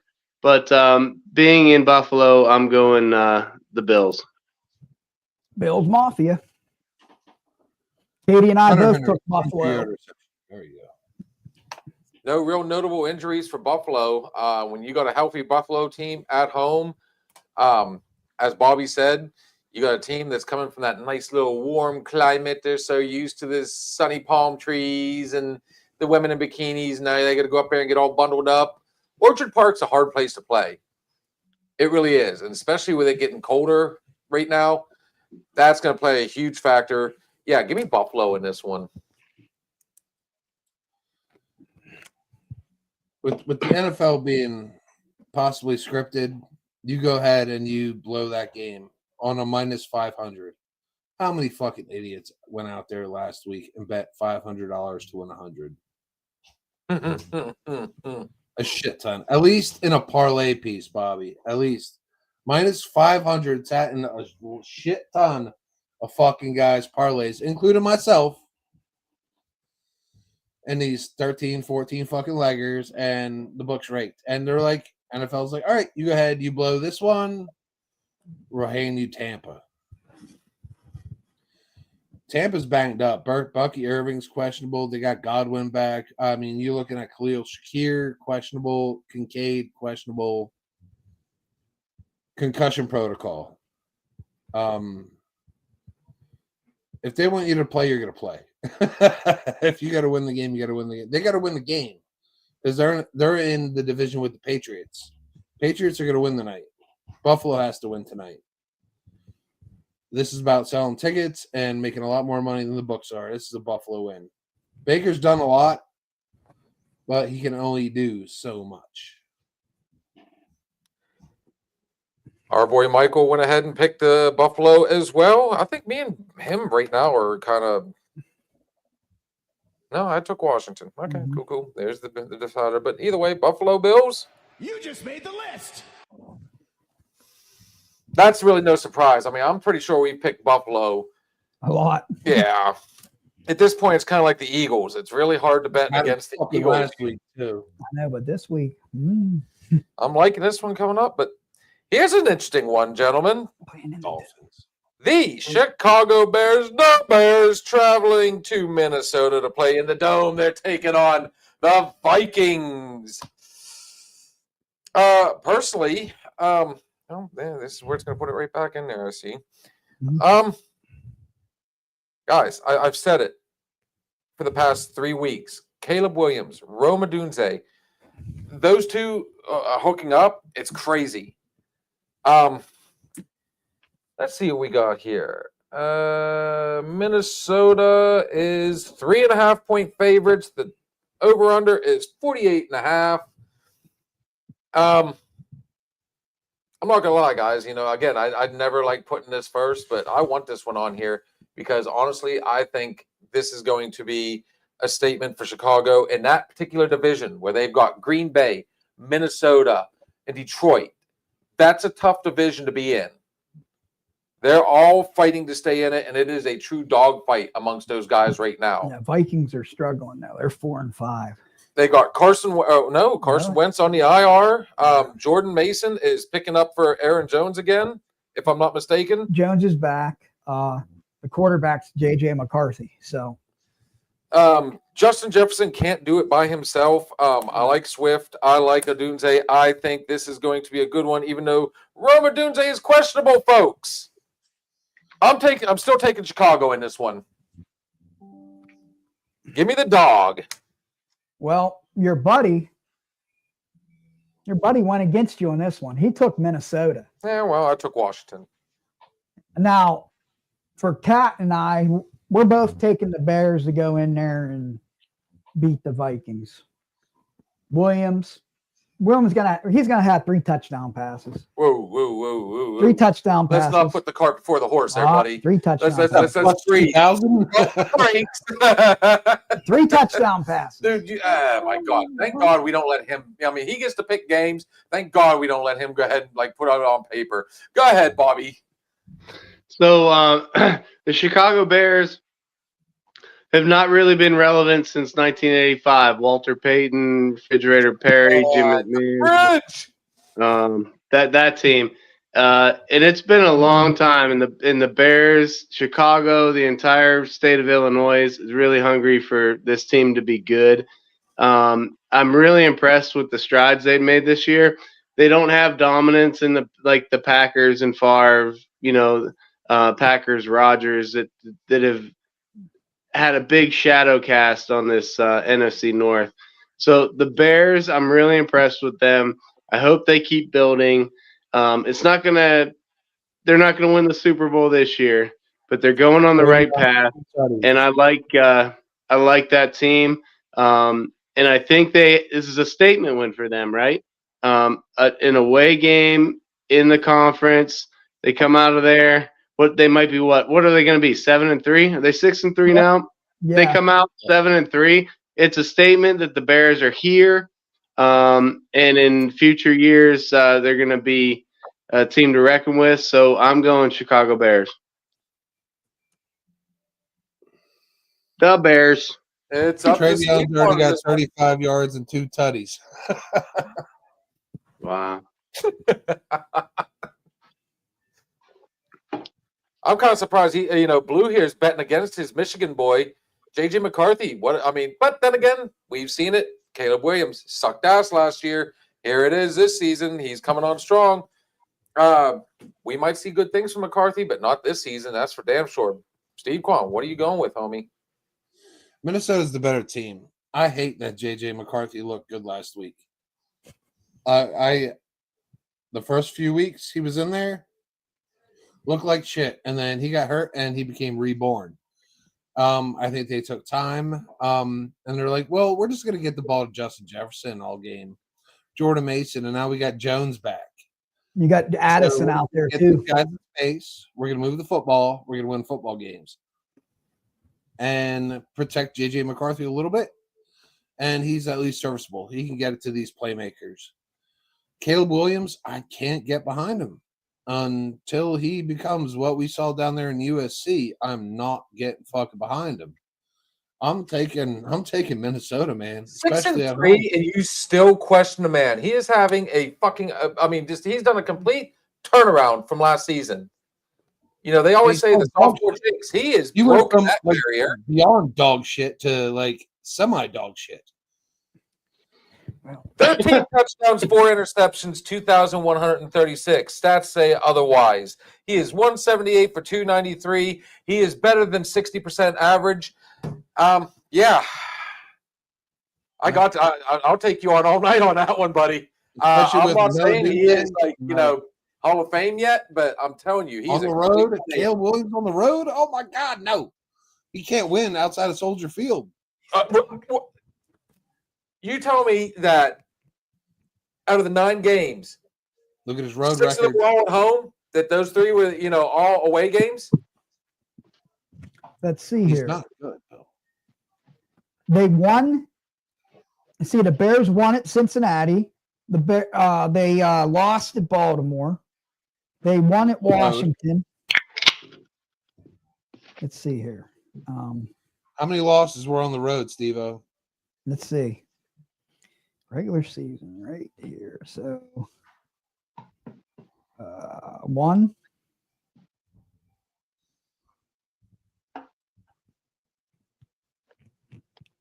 2.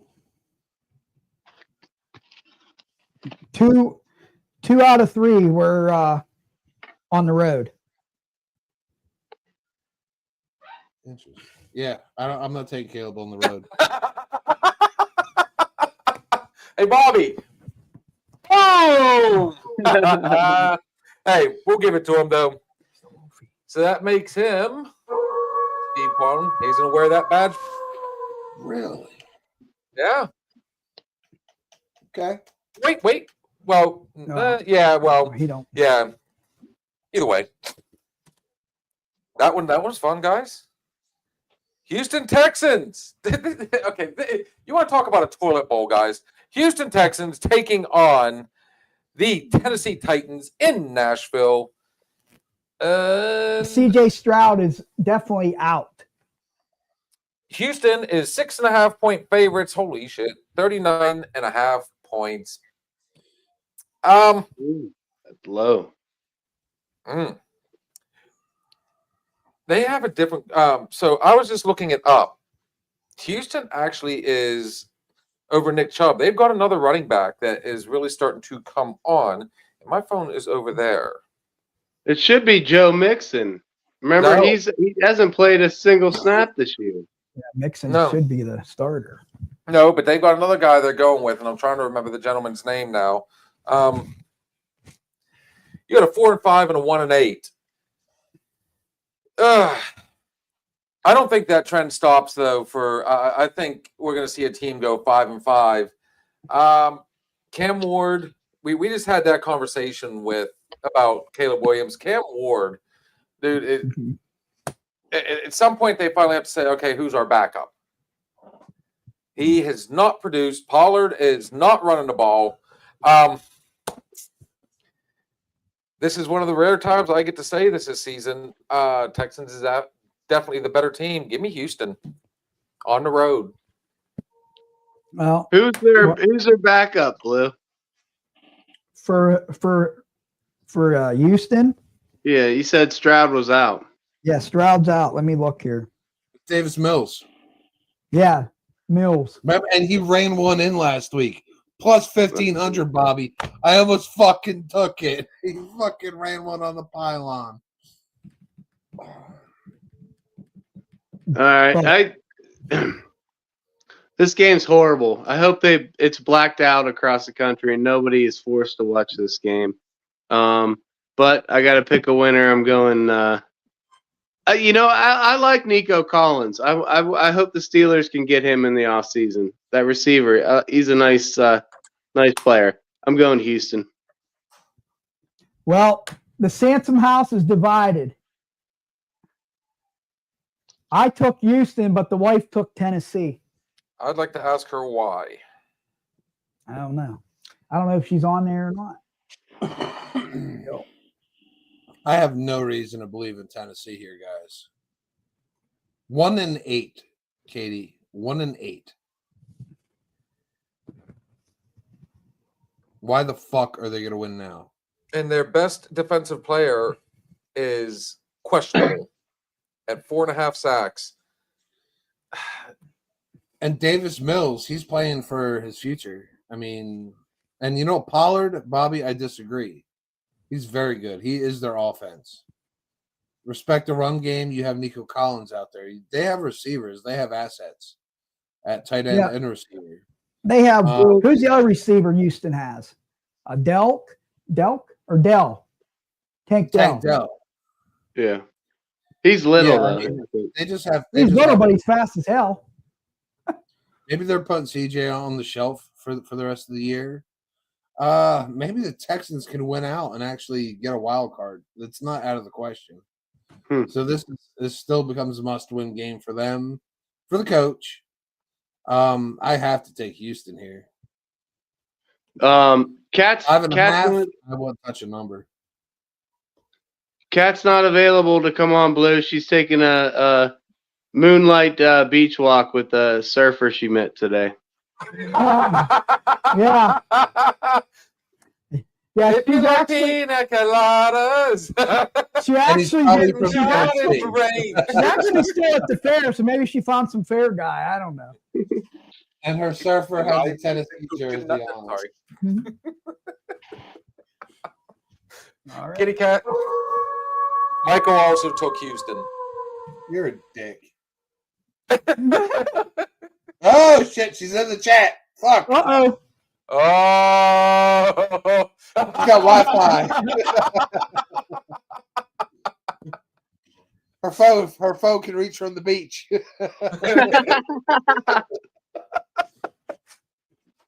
My phone's covered in sand, guys.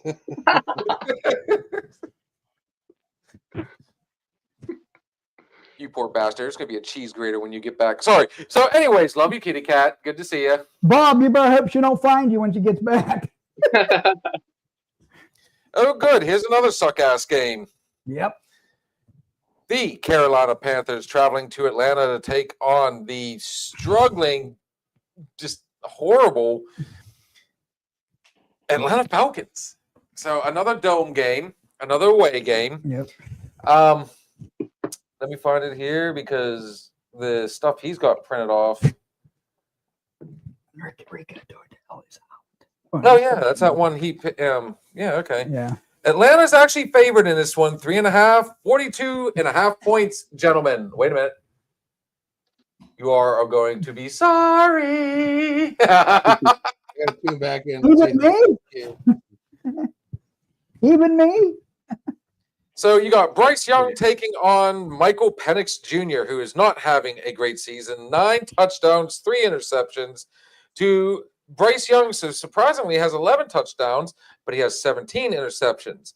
Dowdle, questionable. He has been their biggest workhorse since taking over for Chuba. Good old Chaba. Bijan Robinson, since coming back, dude, he's not scoring touchdowns, but he's in it. You know, you got Drake London taking on McMillan. 5-5 taking on 3-6. Carolina, for me, this is an odd one. You know, a healthy Dowdle, and I'm telling you right now, it's a much easier pick.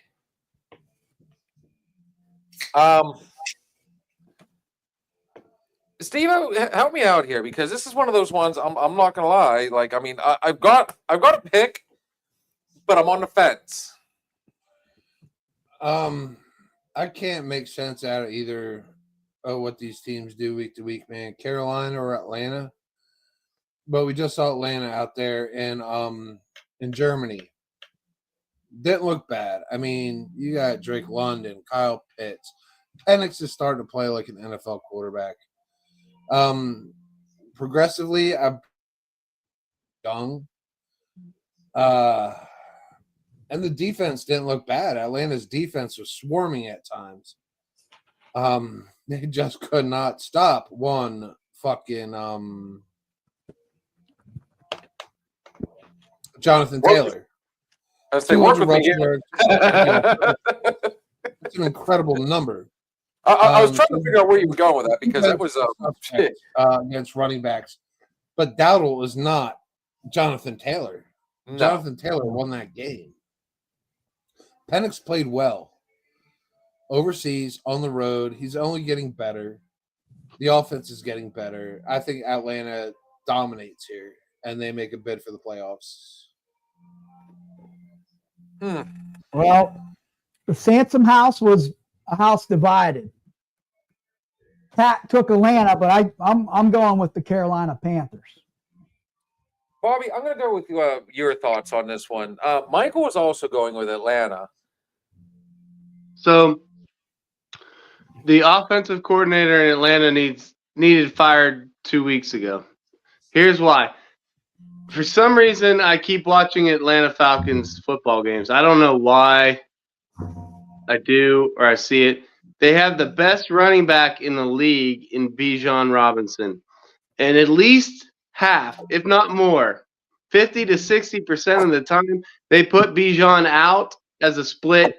They move him out wide. And they are not using their best player. And when Penix drops back to pass, he has 3 reads. 1, Drake London, 2, Kyle Pitts, and then Bijan. They are wasting Bijan. He's been absent the last 2 weeks, hasn't been utilized properly. That O coordinator needs fired. That being said, because I watch them so much, I don't know why I like this team either. It's sort of like the Jaguars with me. I'm hoping that they do good, and I like them. Maybe it's the cheerleaders. I don't know. I don't know if I've ever. Yeah, I'm sure their cheerleaders are pretty in it. But I want them to be better than they are, and they are a better team than they are. And like Steve said, their defense is pretty good. I know Jonathan Taylor carved them up, but still, traditionally their defense is pretty good. They need to get Bijan in the backfield behind Penix 80% of the time. Stop throwing him out in the slot. Run the ball. Let Bijan be Bijan, and they're going to start winning games. And they may make a run. That who's leading that division? Tampa Bay at 6-3, right? Is that who's on top? Very hard schedule. They're not far away from Tampa. They can still catch them and win that. New Orleans stinks. So I'm going Atlanta Falcons. First off, Bobby, you don't drink the bong water. To sit there and say, especially, have you not watched the season that Jonathan Taylor is having? Right now, he is, bar none, the best running back. I mean, we all thought it was going to be another slam piece for Saquon this year. He's would've already thought crushed Jonathan Saquon's Taylor- numbers. Who would have thought that Jonathan Taylor would come out like he has and just 100% decimated people? One bad game. One. They It gave was Indy a against- dual threat quarterback. I mean, it was against the Steelers. Who would have picked that to happen? Honestly, one bad game. That being said, though, had I looked at it prior, I'd have paid a little more attention to it. Dowdle is in question. Dowdle's been their workhorse. I'm still a Penix fan. You've heard me and Steve talk about this. I was a fan of his back when he got drafted last year. I'm not closing the book on him. Steve, you're going to watch me do this. Guys, don't be afraid to do it. I'm going with the Falcons on this one. I have to. I can't. I just think they're going to be a better all-around team on this one. Sorry, Kat, I had you back for a little while, but I mean, dude, those were some good arguments. I'm the wolf. Huh? I'm the wolf. Oh, you're the one that took took Yep. Carolina. Well, okay, so why did you take Ooh. Carolina on this one? I just think Carolina they're a better- wins fucking games some fucking how. They're probably going to make the playoffs. Yeah, I just think they're a better team. Let Philly go. The only reason I changed it is because I'm a little questionable. That's going to be a big one right there. You know that. I know that. They know that. Dowdle will put a spark back in that Carolina team, and if he doesn't play, they don't win. Well, with them being 5-5, they can't lose this one against a That's 3-6. fucking ridiculous. You would take Carolina in that spot. Absurd, Steve. Absurd. Hey, bear in mind, somebody took Arizona over the Cardinals. We never would have guessed that shit happening. And all he said was Marvin Harrison Jr. Yeah, but he's out this week for Arizona, so that's going to hurt me. So here we go. The Green Bay Packers, tough game Monday night. So they're coming off a short week. Hell of a tough game. That was, you know what? I watched that. I enjoyed the hell out of that. But they're going to be, they're a little banged up now. They're tired. Going against the truly beat up New York Giants. Who do the Giants have? They've lost Scatterboo. They got Robinson, wide receiver. They don't. Jackson Dart out during a concussion protocol. Who's that leave? Moonball, Russell Wilson. No, Wrong. Actually, Wilson's not starting. no, Jamison Winston is third string. Whoa. Third stringer, Jamison Winston. is- Okay, so when you get passed over for a third stringer, that says a lot. It makes you trade bait. Guys, this one for me is a pretty. This one's cut and dry, even though it's in. New Jersey. It's in Jersey. Yeah, Giants, you're going down in flames in this one. Packers are going to bounce back. Doesn't matter how tired they are. Hell of a game. Steve, I got to give it to your boys last week, Monday night. Hey, hard-fought victory. Give me the Packers. Hey. All right, I'll touch on this one real quick. Philly's offense is good. It was that Monday night game. That was for football fans that love defense. Green Bay's defense is the real fucking deal. Petrifying. Philly was able to get one more field goal better, and it's only because what's his nuts fucking missed one. Or that game should have went to extra innings. The defense is really fucking good. Philly's defense with what Howie Roseman did at the trade deadline is very good. Green Bay has not performed. They lost to Carolina, and then they go ahead and they lose to Philly. Low-scoring games. Dubs almost was out. Kraft is still out. Somebody else got hurt in that game on the Green Bay side. and still questionable. So you're looking at Christian Watson right now. Jordan Love, I mean, there's only so much you can do. So Matt LaFleur's entire team Got is Marcus right on Golden. Michael Parsons. Why Dallas got rid of him, who fucking knows? But the Giants, man, thing is, Jameson Winston, he comes in all the time, every fucking year as a backup, and he wins fucking games. And you're like, how the fuck does he do it? Because he's a gunslinger, guy with nothing to lose, but he can throw football, he can run, he gives zero fucks. That's why he's playing over Russell Wilson. They just fired Brian Daboll too, so now they have the interim OC driving the ship up there in New York. Green Bay, LaFleur, serious dude, offensive, running the team. It's a free for all in New York. This is going to be a backyard street football, but not for Green Bay. Whoa. Green Bay is going to play to win the fucking game. It's going to be exciting. You could definitely give me a defensive touchdown in this motherfucker. It's going to be plus 225. Give me a special teams tutty or a pick six, something like that. Fumble recovery for a tutty. Plus 225, easy money. But Green Bay must win. You just dropped 2. Green Bay is not dropping 3. Bobby Ryder. What else can be said? I don't know. I fell asleep like 5 minutes ago while I was Oh, wow. What a dick. talking. That's bedtime. The New York Giants are going to be a good team. Don't forget Malik Neighbors is on that team. Cam Scatteraboo, Jackson Dart. They're going to be good, but not this year. Jameson Winston will probably throw 40 or 50 times. He may have 5 touchdowns, but he might have 5 picks too. Green Bay wins this one by 10.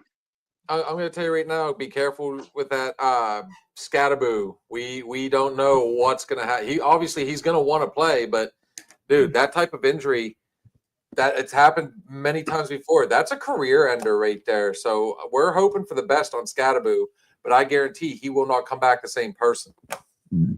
No, with that leg injury, with him also breaking the tibia on that play. It's not just the ankle. It was the tib too. Oh yeah. But he's young. He's got 5 more years. Michael also took Green Bay in this one. It's across the board, gentlemen. Green Bay Packers. You just made the list. I like that pick. here's a good one. This one, this has potential to be a banger, honestly. Seattle Seahawks traveling to Los Angeles to take on the Rams. And I got so into that last one that I forgot to say, by the way, Green Bay is 7.5-point favorites, 43.5 spread. So this particular one,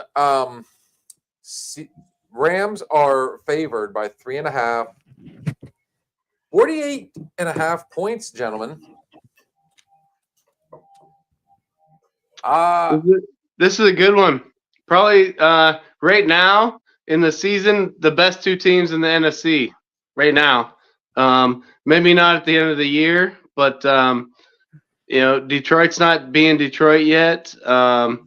Philly is up there, but right now they're the best two. I don't know. I didn't know how to watch your whore mouth. I said Philly was up there, but not. I didn't know how to pick this, so I went with the home team, the Rams.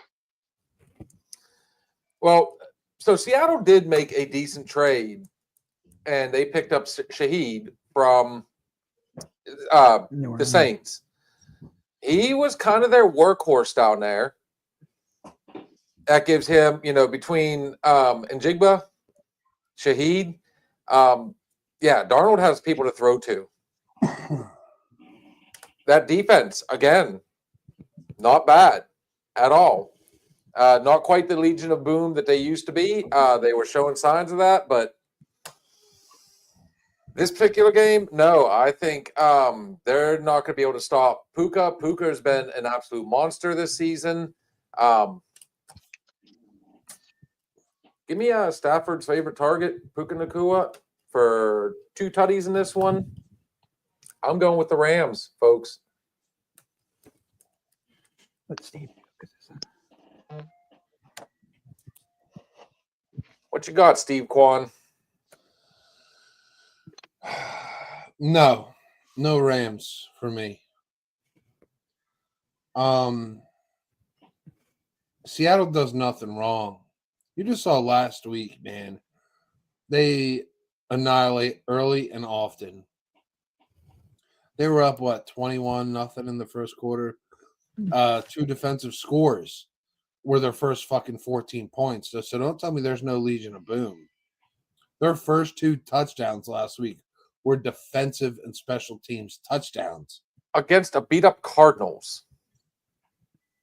Without Kyler Murray. It's the without NFL, man. Connor. Getting a pick 6 or a turnover, 14 points back to back. And they did this before. They did this against New Orleans, which, okay, granted, New Orleans. Stafford is playing at his highest level. This defense is capable of taking away Nacua. All right, he's averaging 7.5 receptions a game, which is insane. Somehow this kid always gets open. And he's not even playing in the slot. He's playing outside the numbers, way outside the hashes, and he's getting catches underneath. They're running screens. Like, what's his name?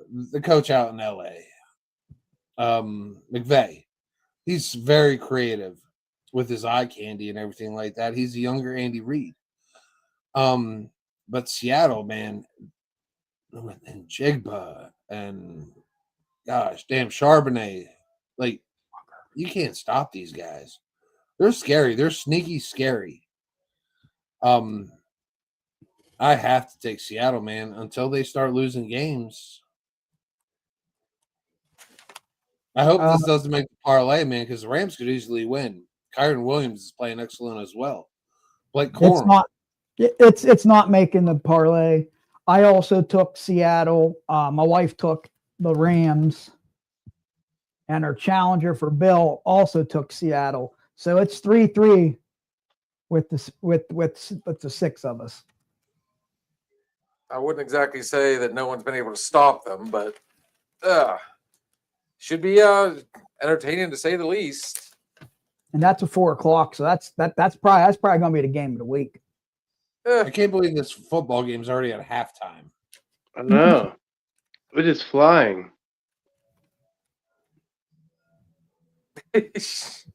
Trayvon's only had 39 yards and 2 tutties. I should have took the 2 tutties. I took the 73 yards.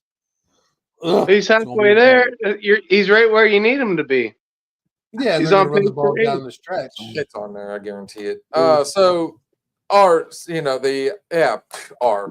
the San Francisco 49ers travel to super hot and dry Arizona to take on the Cardinals. Arizona's so banged up right now. Harrison's out, Connor's out. But it gets interesting here, and I'm trying to figure out why the line or the San Francisco is only favored by 2.5 in this one.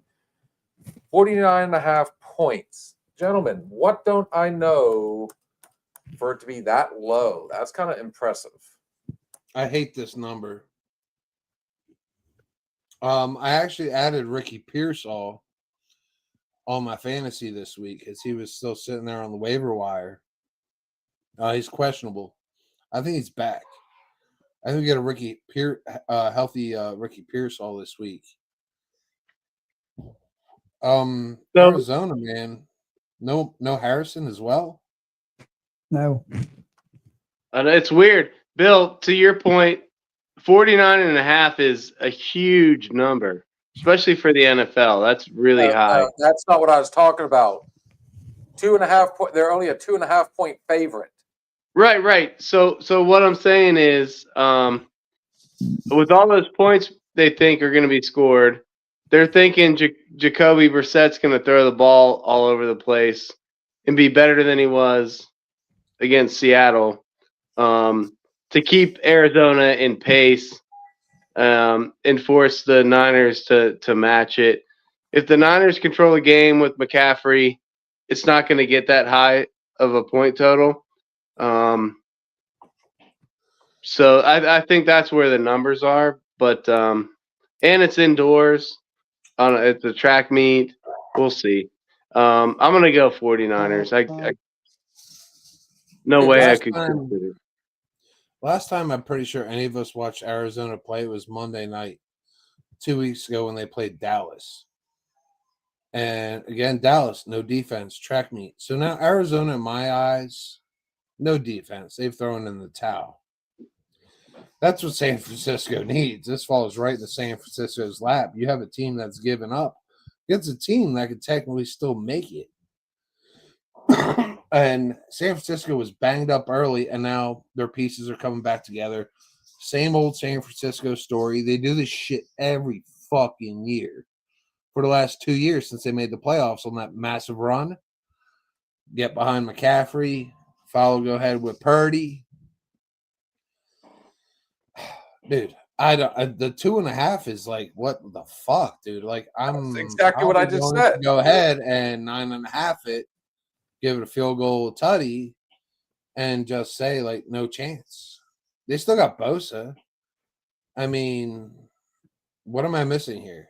2.5? One can almost say McCaffrey scores 3 touchdowns this game. McCaffrey over receptions, over rushing yards, over rushing and receiving yards. Give him a tutty, and put Kittle in the end zone. Yeah, this is a San Francisco smash fest all day long. I mean, 2.5, guys. I don't know how we don't take this up to 9.5. Like, I do not know. Hey, San Francisco 49ers. You just made the list. Good. That's a great fucking number to have up in there. Here we go. Thank you, NFL, for that one. I mean, ugh. All right, so the AFC North battle of the rivals here. I love it. The Baltimore Ravens traveling to Cleveland to take on the, are they even still relevant, Cleveland Browns. 2-7 versus 4-5. Ravens need this. They Yeah. need to win. At Yeah. this point, they need to. They're knocking They on, damn near need to win it out. they're knocking Hey, on do picks. you guys want to catch us up on your division's race? One game back now, Baltimore. Yeah, Baltimore's in second. One game One behind game the back. Steelers. One game behind the Steelers. Cincinnati is in third. And Cleveland Steelers have a very tough schedule. Yeah. Yeah, it doesn't get any easier after this either. The Ravens, with the return of Lamar Jackson, King Henry's been, He's still 704. I mean, somehow, but I think he's gained most of these. Just, I mean, the only reason he's gotten Carried them for the last 2 because weeks. he can still do the breakaway, but they have kept him in check for the most part. If it wasn't for, some long distance runs, he's quiet. But they still have Flowers. I think that defense stays in it. Myles Garrett is definitely going to be gunning for Lamar Jackson. Garrett wants out of Cleveland. So we'll see. Well, so do you just stop playing for the team? Because, that really looks good No. to other teams. No, but So this is where you want to try and play at a higher level. Show the other teams why he should be on their team. So, I mean, there is 0 weapons for the Browns. Yeah. They can't even figure out a freaking quarterback. no. So all day long on the road, I'm taking the Ravens, who are 8.5-point favorites. The over under 40.5. Guys, it's all going to be Baltimore. I agree. No need to analyze this game. Baltimore. Katie and I both took Baltimore. Michael took Baltimore. I mean, this was just one of those. Steve taking Browns. If he comes back here and says, I'm taking the brown, he's probably going to come back and say, hey, I just had to wipe my brown. Honestly. Let's see it. Give us some wild, crazy story why you're going to take the Browns, Steve Kwan. Oh, I'm not. Absolutely not. No, Baltimore, this is what they do each and every year, man. They go through these injury bugs. Not only did Lamar come back, but the defense has come back. Remember, the defense was a joke? It's because they were hurt. Now they're healthy. Now they're playing competitive, complementary football. There's no reason. What is the number on this game? Baltimore is 8.5-point favorites. The over-under is 40.5. I'm telling you, 30 of it is going to be Baltimore.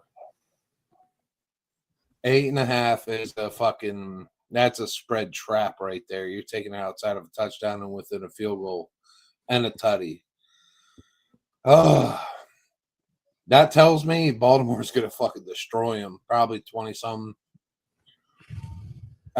Cleveland's all defense.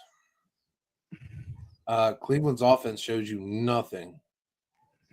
Yeah, Baltimore, I'll take the 8.5. I'll probably be a dickbag, take it up to 16.5. Baltimore Ravens. You just made the list. That's starting to become a reoccurring thing here. Now, here's a really interesting one. I think there's going to be a lot of back and forth on this one. Kansas City Chiefs traveling to Denver, Ohio. Denver, Ohio. Denver, Colorado to take on the Broncos. Bo Nix. Man, they're fighting to stay in it, guys. I'm telling you. And I guarantee the only reason Kansas City is 3.5-point favorites is because they're Kansas City. For me on this one, the over/under is 40.5.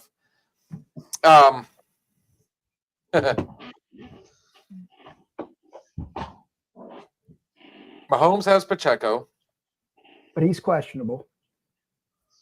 Nix has J.K. Dobbins, but he's questionable. Then they go to the receivers. Kelsey's the leading receiver, 540. And then Cortland Sutton, that's 590. And the quarterbacks are pretty close. Mahomes is 17 touchdowns against 5. Bo Nix is 18 against 8. 8-2, taking on 5-4. This is a must-win for Kansas City. Kansas City is struggling to stay in it. Yeah. They've had a lot of grinding games. Steve, you've said this a million times, dude. Patrick Mahomes is running for his life. Bo Nix is younger, hungrier.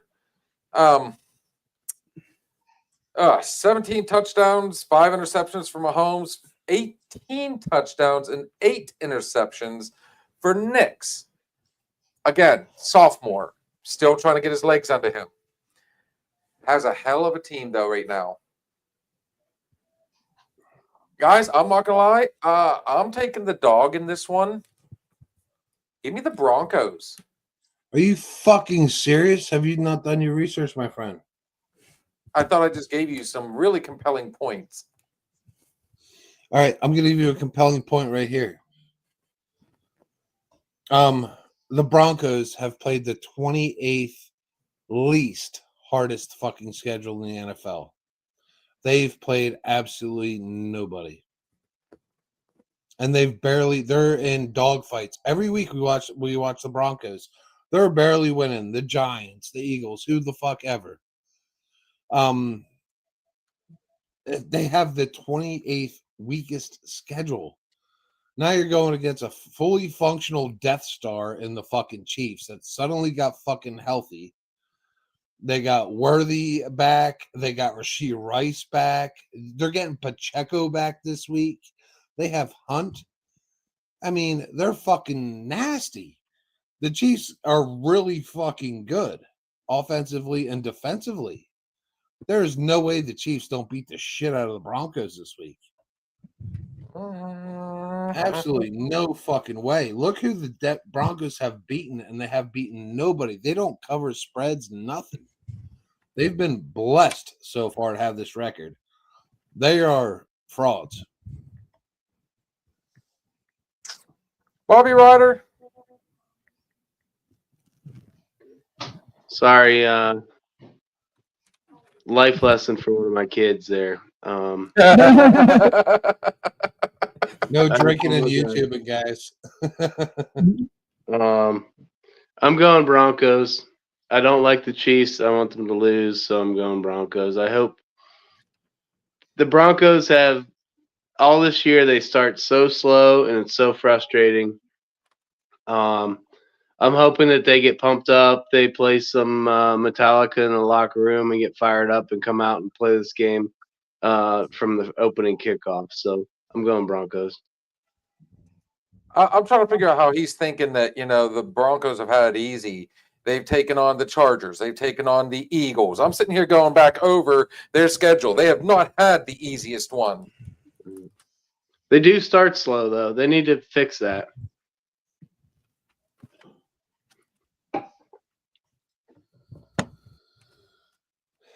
Broncos, Chiefs, Cowboys, guys. No Eagles. fucking way. All contenders. They have fought their way to where they're at.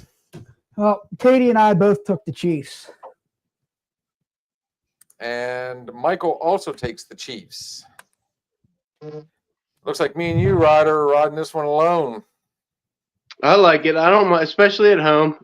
Mile high. I don't mind it. All right.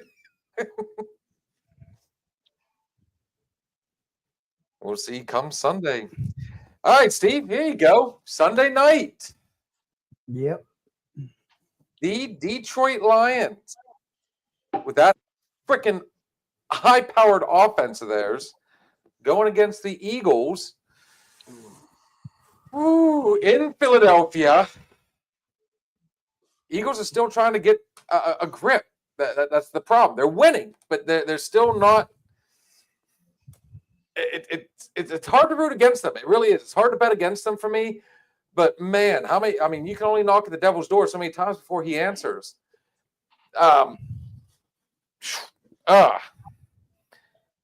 Philadelphia is 2.5-point favorite, 46.5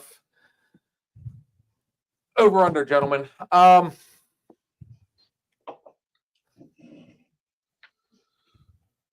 The Eagles are going to have a hell of a time with this one because you got Gibbs, you got Montgomery, you got Amon-Ra, you got Jesus God, the list goes on. Jared Goff playing.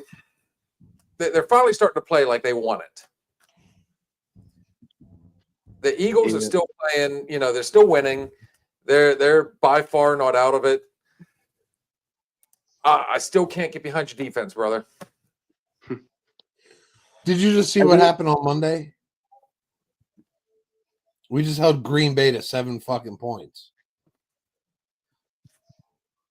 You can't get behind that defense. We just brought in Jalen Phillips, who is all over Jordan Love, fumble recovery. I mean, we brought in a left edge. We have Cooper DeJean playing off the edge. He's a fucking D-back. And now he's edge rushing. Quinyon Mitchell's healthy. God damn. I mean, unfortunately, Jair Alexander doesn't know what the fuck he wants to do with his life. They're a fully functional, operational Death Star at this point, defensively. That's not a moon. They fixed it. They That's fixed a it by the space trade station. deadline. They fixed it. They have fixed the issues. And you just shut down Green Bay. They couldn't score a fucking field goal. Go back and look at God Green damn. Bay, though. I mean, they're not exactly high scoring themselves this season. But they have been. Well, they were against Dallas, but who wasn't? I mean, I mean, the damn What Eagles. scares me is Philadelphia, their offensive line. Lane Johnson got hurt in that game. I think he's out. I think they lost another offensive lineman as well. That offensive line is the core of the offense. That's what gets Saquon open for the big runs. Tank Bigsby, AJ Dillon. You have Goddard. You have A.J. Brown, who's suddenly happy in Philadelphia. Devonta Smith. Jalen Hurts. He's making it happen with his legs when he has to. He doesn't want to run, but he will. And, we have mastered the art of the tush push, where we get it to 3rd and 3, we're going to tush push you twice. We're going to move the chains. It's a cheat code. It's fucking whatever. But you know what? We've been Super Bowls, bitches. Stop it. Fucking stop it. Use AI technology and fucking stop the fucking thing. I'll be happy when you stop it. I'm like, holy shit, you stopped it. Other teams try it. You cannot fucking beat it. We will move the fucking chains. Well, here's the fun Sirianni part. is an aggressive coach. So you have an aggressive coach going in against an aggressive coach. All right, so this game is balls out, man. It is always balls out. I think this total is 48.5, 49.5. It is 48.5. That's exactly where I would have fucking put it. 7 tutties.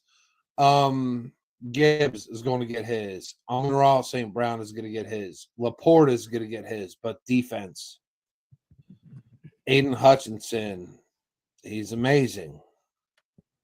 Philly's just fucking better, man. They are fucking better. The game's in Philly. I would take Detroit. If this game was in Detroit, I would gladly take Detroit. But since it's in Philly, prime time, Philly almost clinches with this fucking win with the Washington and the other dog shit they have coming up in the schedule. But since Philly got Green Bay, NFL might say scripted, you got to lose the next one. You'll still win the NFC East, but you got to lose this one and put Detroit in.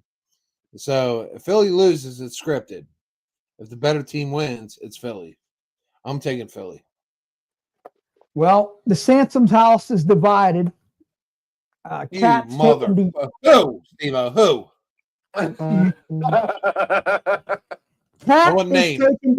Cat's taking Detroit. I'm taking Philly.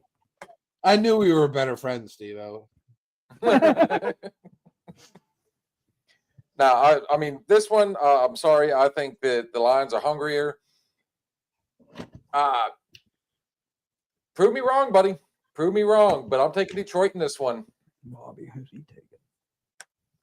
Michael's also I knew taking me and Detroit. Steve-O were better friends. Steve-O, you my only friend. Now wait, but there's more.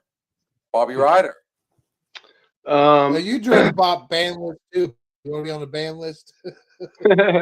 So I mentioned it a little bit earlier with Atlanta, how they're not using Bijan correctly.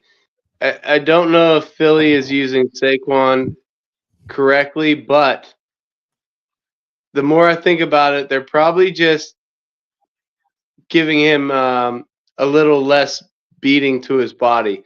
They're taking reps from him now so that he's ready to go in January when it counts in February. So I think Philly's doing the smart thing with Saquon.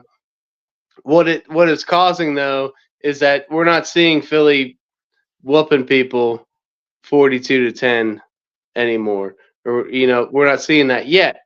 So I think it's a good strategy, especially because they're way at the top of that NFC East. There's no competitor for them. On the flip side, though, Detroit, they're in a dogfight there. We just talked about the Bears. The Bears are coming up. Green Bay's not a schlub. Even Minnesota at 500. So I agree with Bill. This is a must-win game for Detroit. They have to get it. It may be ugly, maybe a shootout. I don't know, but I'm picking Detroit. I hate those 48.5s, dude. I hate them. Yeah. That's the worst number on an over-under. I just take a team at that point. Somebody scored 24. There's definitely, regardless of the arguments, this is going to be a high-scoring game. Both teams, you're going to see everybody's going to bring it. And a little fun fact for you: did you see the interview, the press conference that? Who's the the coach for Detroit. A crazy guy. He stands behind Philadelphia. He stands behind the tush push. He says they found something.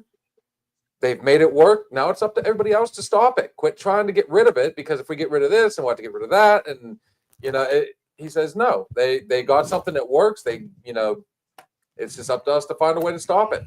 As long as the guards are not allowed to jump offside every time. Okay, so yes, I can agree with that. That's been a proven fact multiple times. Yeah, they got to stop that. They can't be diving early. They do it. I don't know. Is somebody whispering in there? Go hut. You know what I mean? They get half a second jump. Those guards do. They got to go to college rules and just do the whole clap.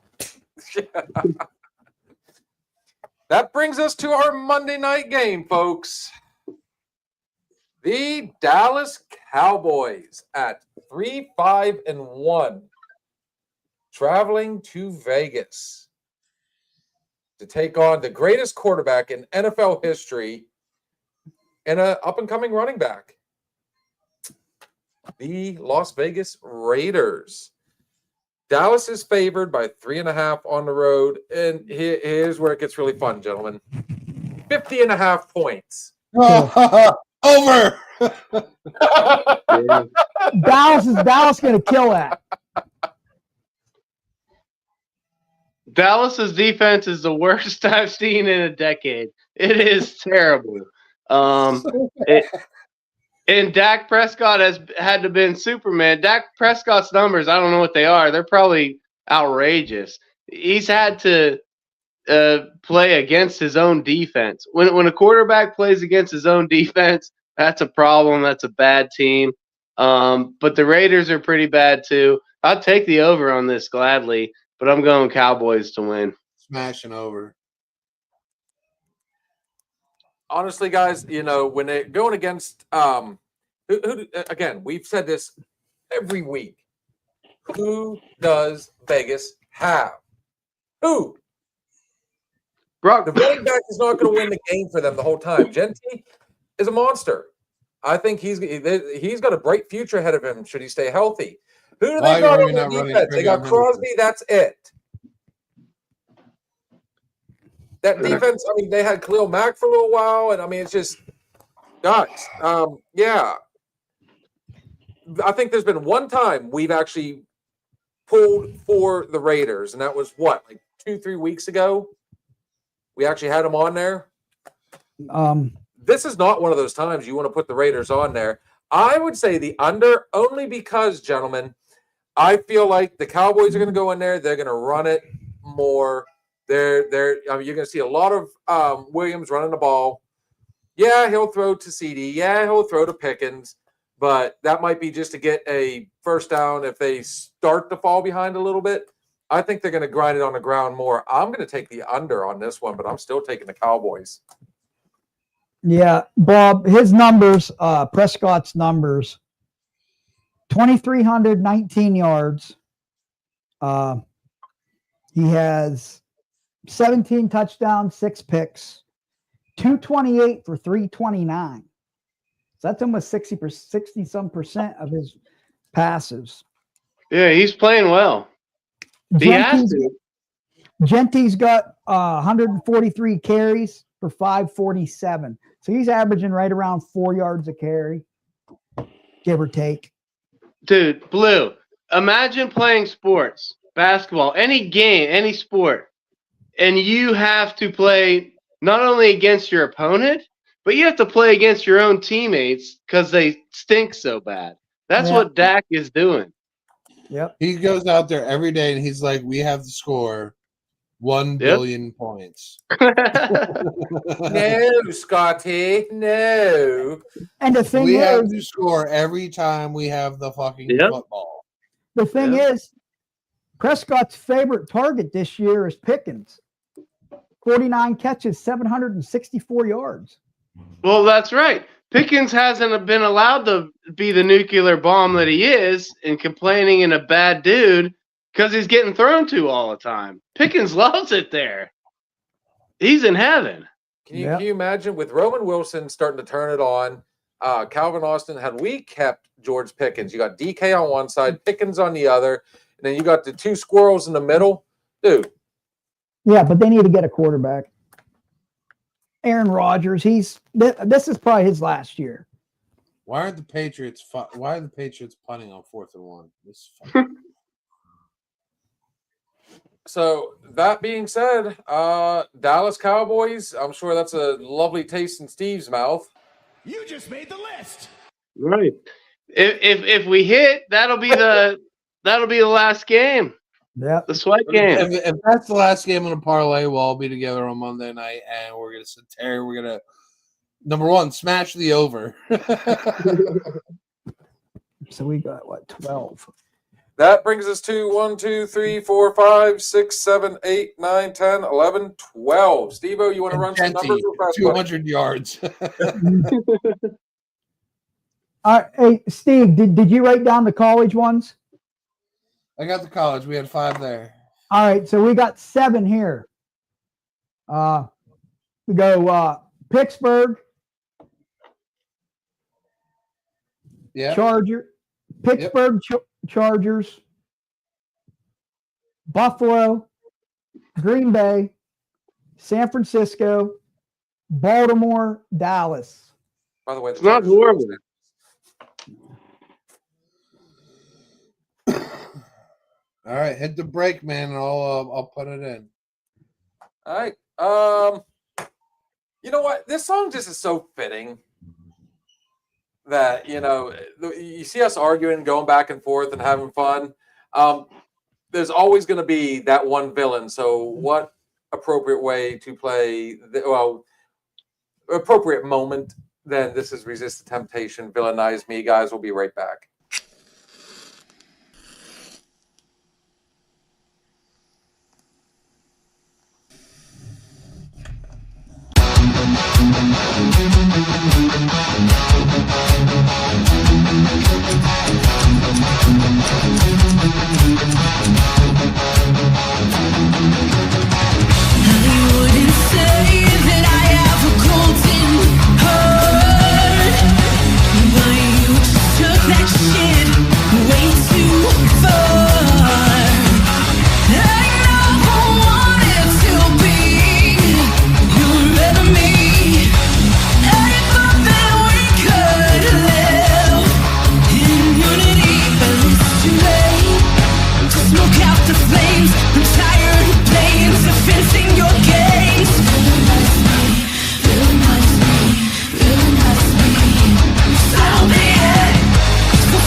Trying to let me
Bobby's starting to know the song because his camera cut right back on right at the very end. I do need to get some more shit from those guys, honestly. When they start spinning around on that, you remember when we were kids and you went to a public park and they had that big Yeah. wheel? Oh, no. That's Yeah. what I think they're on, the Wheel of Death. Yeah, Oh, yeah, that thing would Dangerous throw you. merry-go-round, man. concussions and I'd get on somebody would get on it. There'd be 5 kids on it, laying on it, and someone would run around and kids were just flying off of it. It was one of the fun things to do. always you had to be that one guy in the middle though. It's like I got Yeah. this. Yeah. That was the goal of that, to get people thrown off of that and like Yeah. fly into the air. Oh, Yeah. let's not forget the medals. You know what? If you're going to talk about that, you got to talk about the 2,000-degree metal slide that people would piss down because it was always fun to watch it steam. And then, wait a minute, it's dry. Okay, let's slide. Yeah. And then you always got stuck halfway down. Your skin like melted to the Yeah. steel. Yeah. Ugh. Those were the days we didn't have no damn worries. Now, Yeah, All nobody right, cared. guys, so checking on I'll the bet parlay those, here. Oh, go ahead. Go ahead. All right, so I got 12 legs, 5 in college, yep. 7 NFL. Yep. Notre Dame minus 450, USC minus 260, Utah minus 360, Cincy minus 220, South Florida minus 380, Pittsburgh Steelers minus 250, Chargers minus 160, Bills minus 270, Stephon Diggs going off. There you go. Packers minus 370, 49ers minus 160, Ravens minus 450, and Cowboys minus 185. $20, 12 legs, with a $377.12 profit boost on Bet365. Nets us $1,339.93. 12 legs. So, just hearing that, the sweat games are what? The Chargers and Niners, right? Yeah, your lowest numbers there are the Niners at 160, Cowboys 185. Chargers. They're the only ones under 200. Except, yeah, Chargers. Yeah, college we're way up there. Stephon Diggs going off.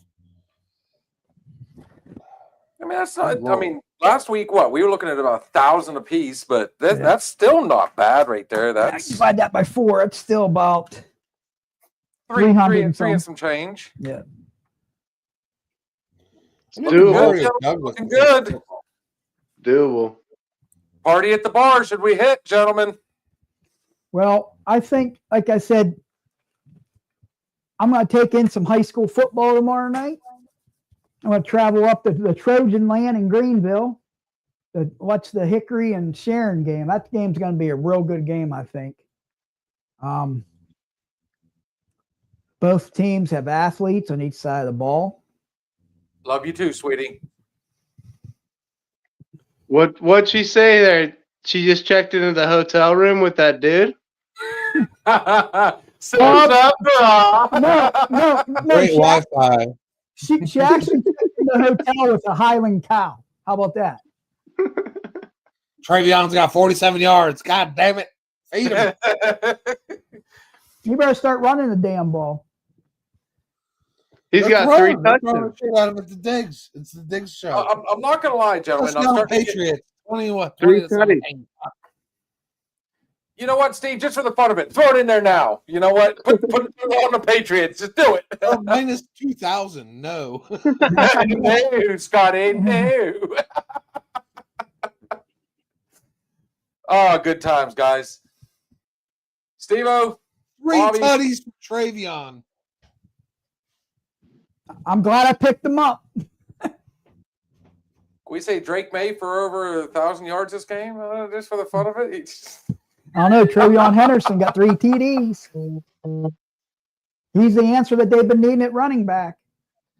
Nah, good stuff, gentlemen. Always fun.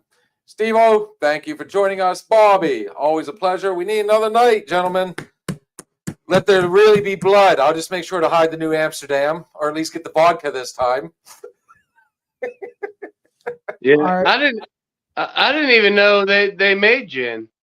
That surprised me. But apparently you like it. That's for damn sure. Well, I That was like a good it. time, brother. That was a good time. well, about next week, are we going to go to Wednesday? We have to get that. So yes, next week, since it is the return of Kitty Cat Thursday, we're gonna go ahead. We're gonna do our Wednesday night sports edition. So we're gonna change it up a little bit. Make sure you keep me in the loop on that, so I do not forget. Yeah, I will. Try and get the games out as quick as you can. Yeah, because I'll- obviously, I'll go home tonight and get them out. I'll go home and try to crash through them tonight. So I mean, the NFL is already on a piece of paper because Kat wrote it down. She wrote like 3 weeks in a row, but the college game she didn't have. So I just got to go through college. we got it, guys. So make sure you check us out for our Sunday night weekend hangover.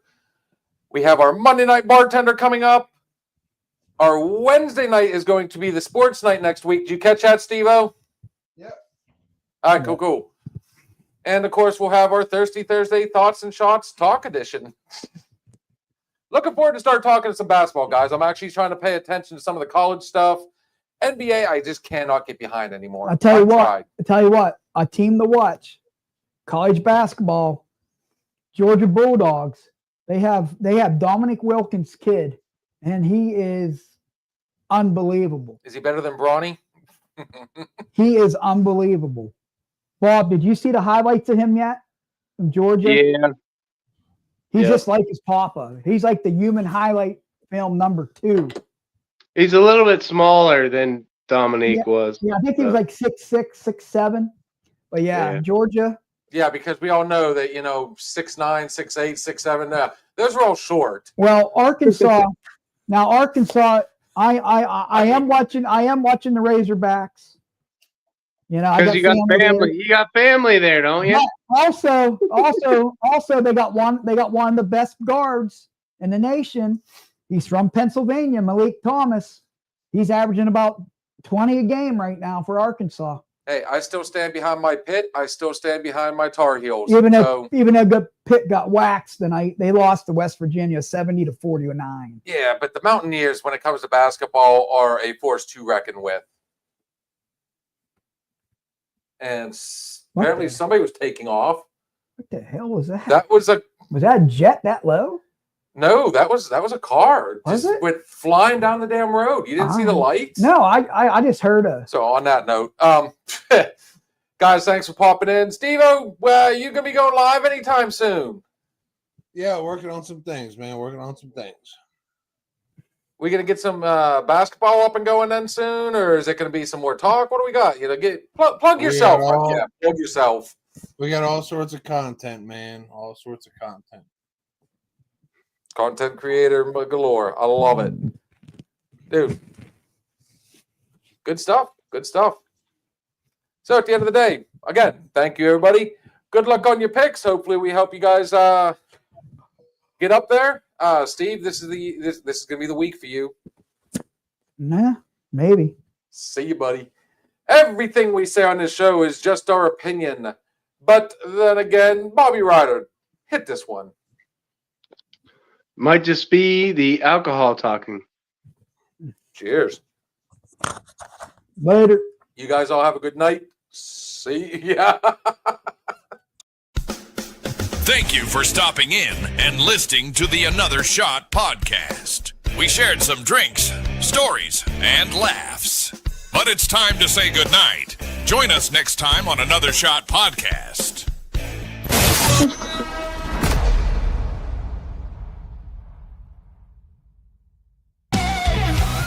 If you're looking for a party, then man, have you found it? Now the shot is coming raw and unbounded. The whiskey's always talking and the beer's overflowing. Now the shot is gonna hit you with the mind overloaded. The bar is always open with no inhibitions. Another shot will leave your sensories twitching. Just remember, everything we say is just our opinion. But then again, alcohol talk.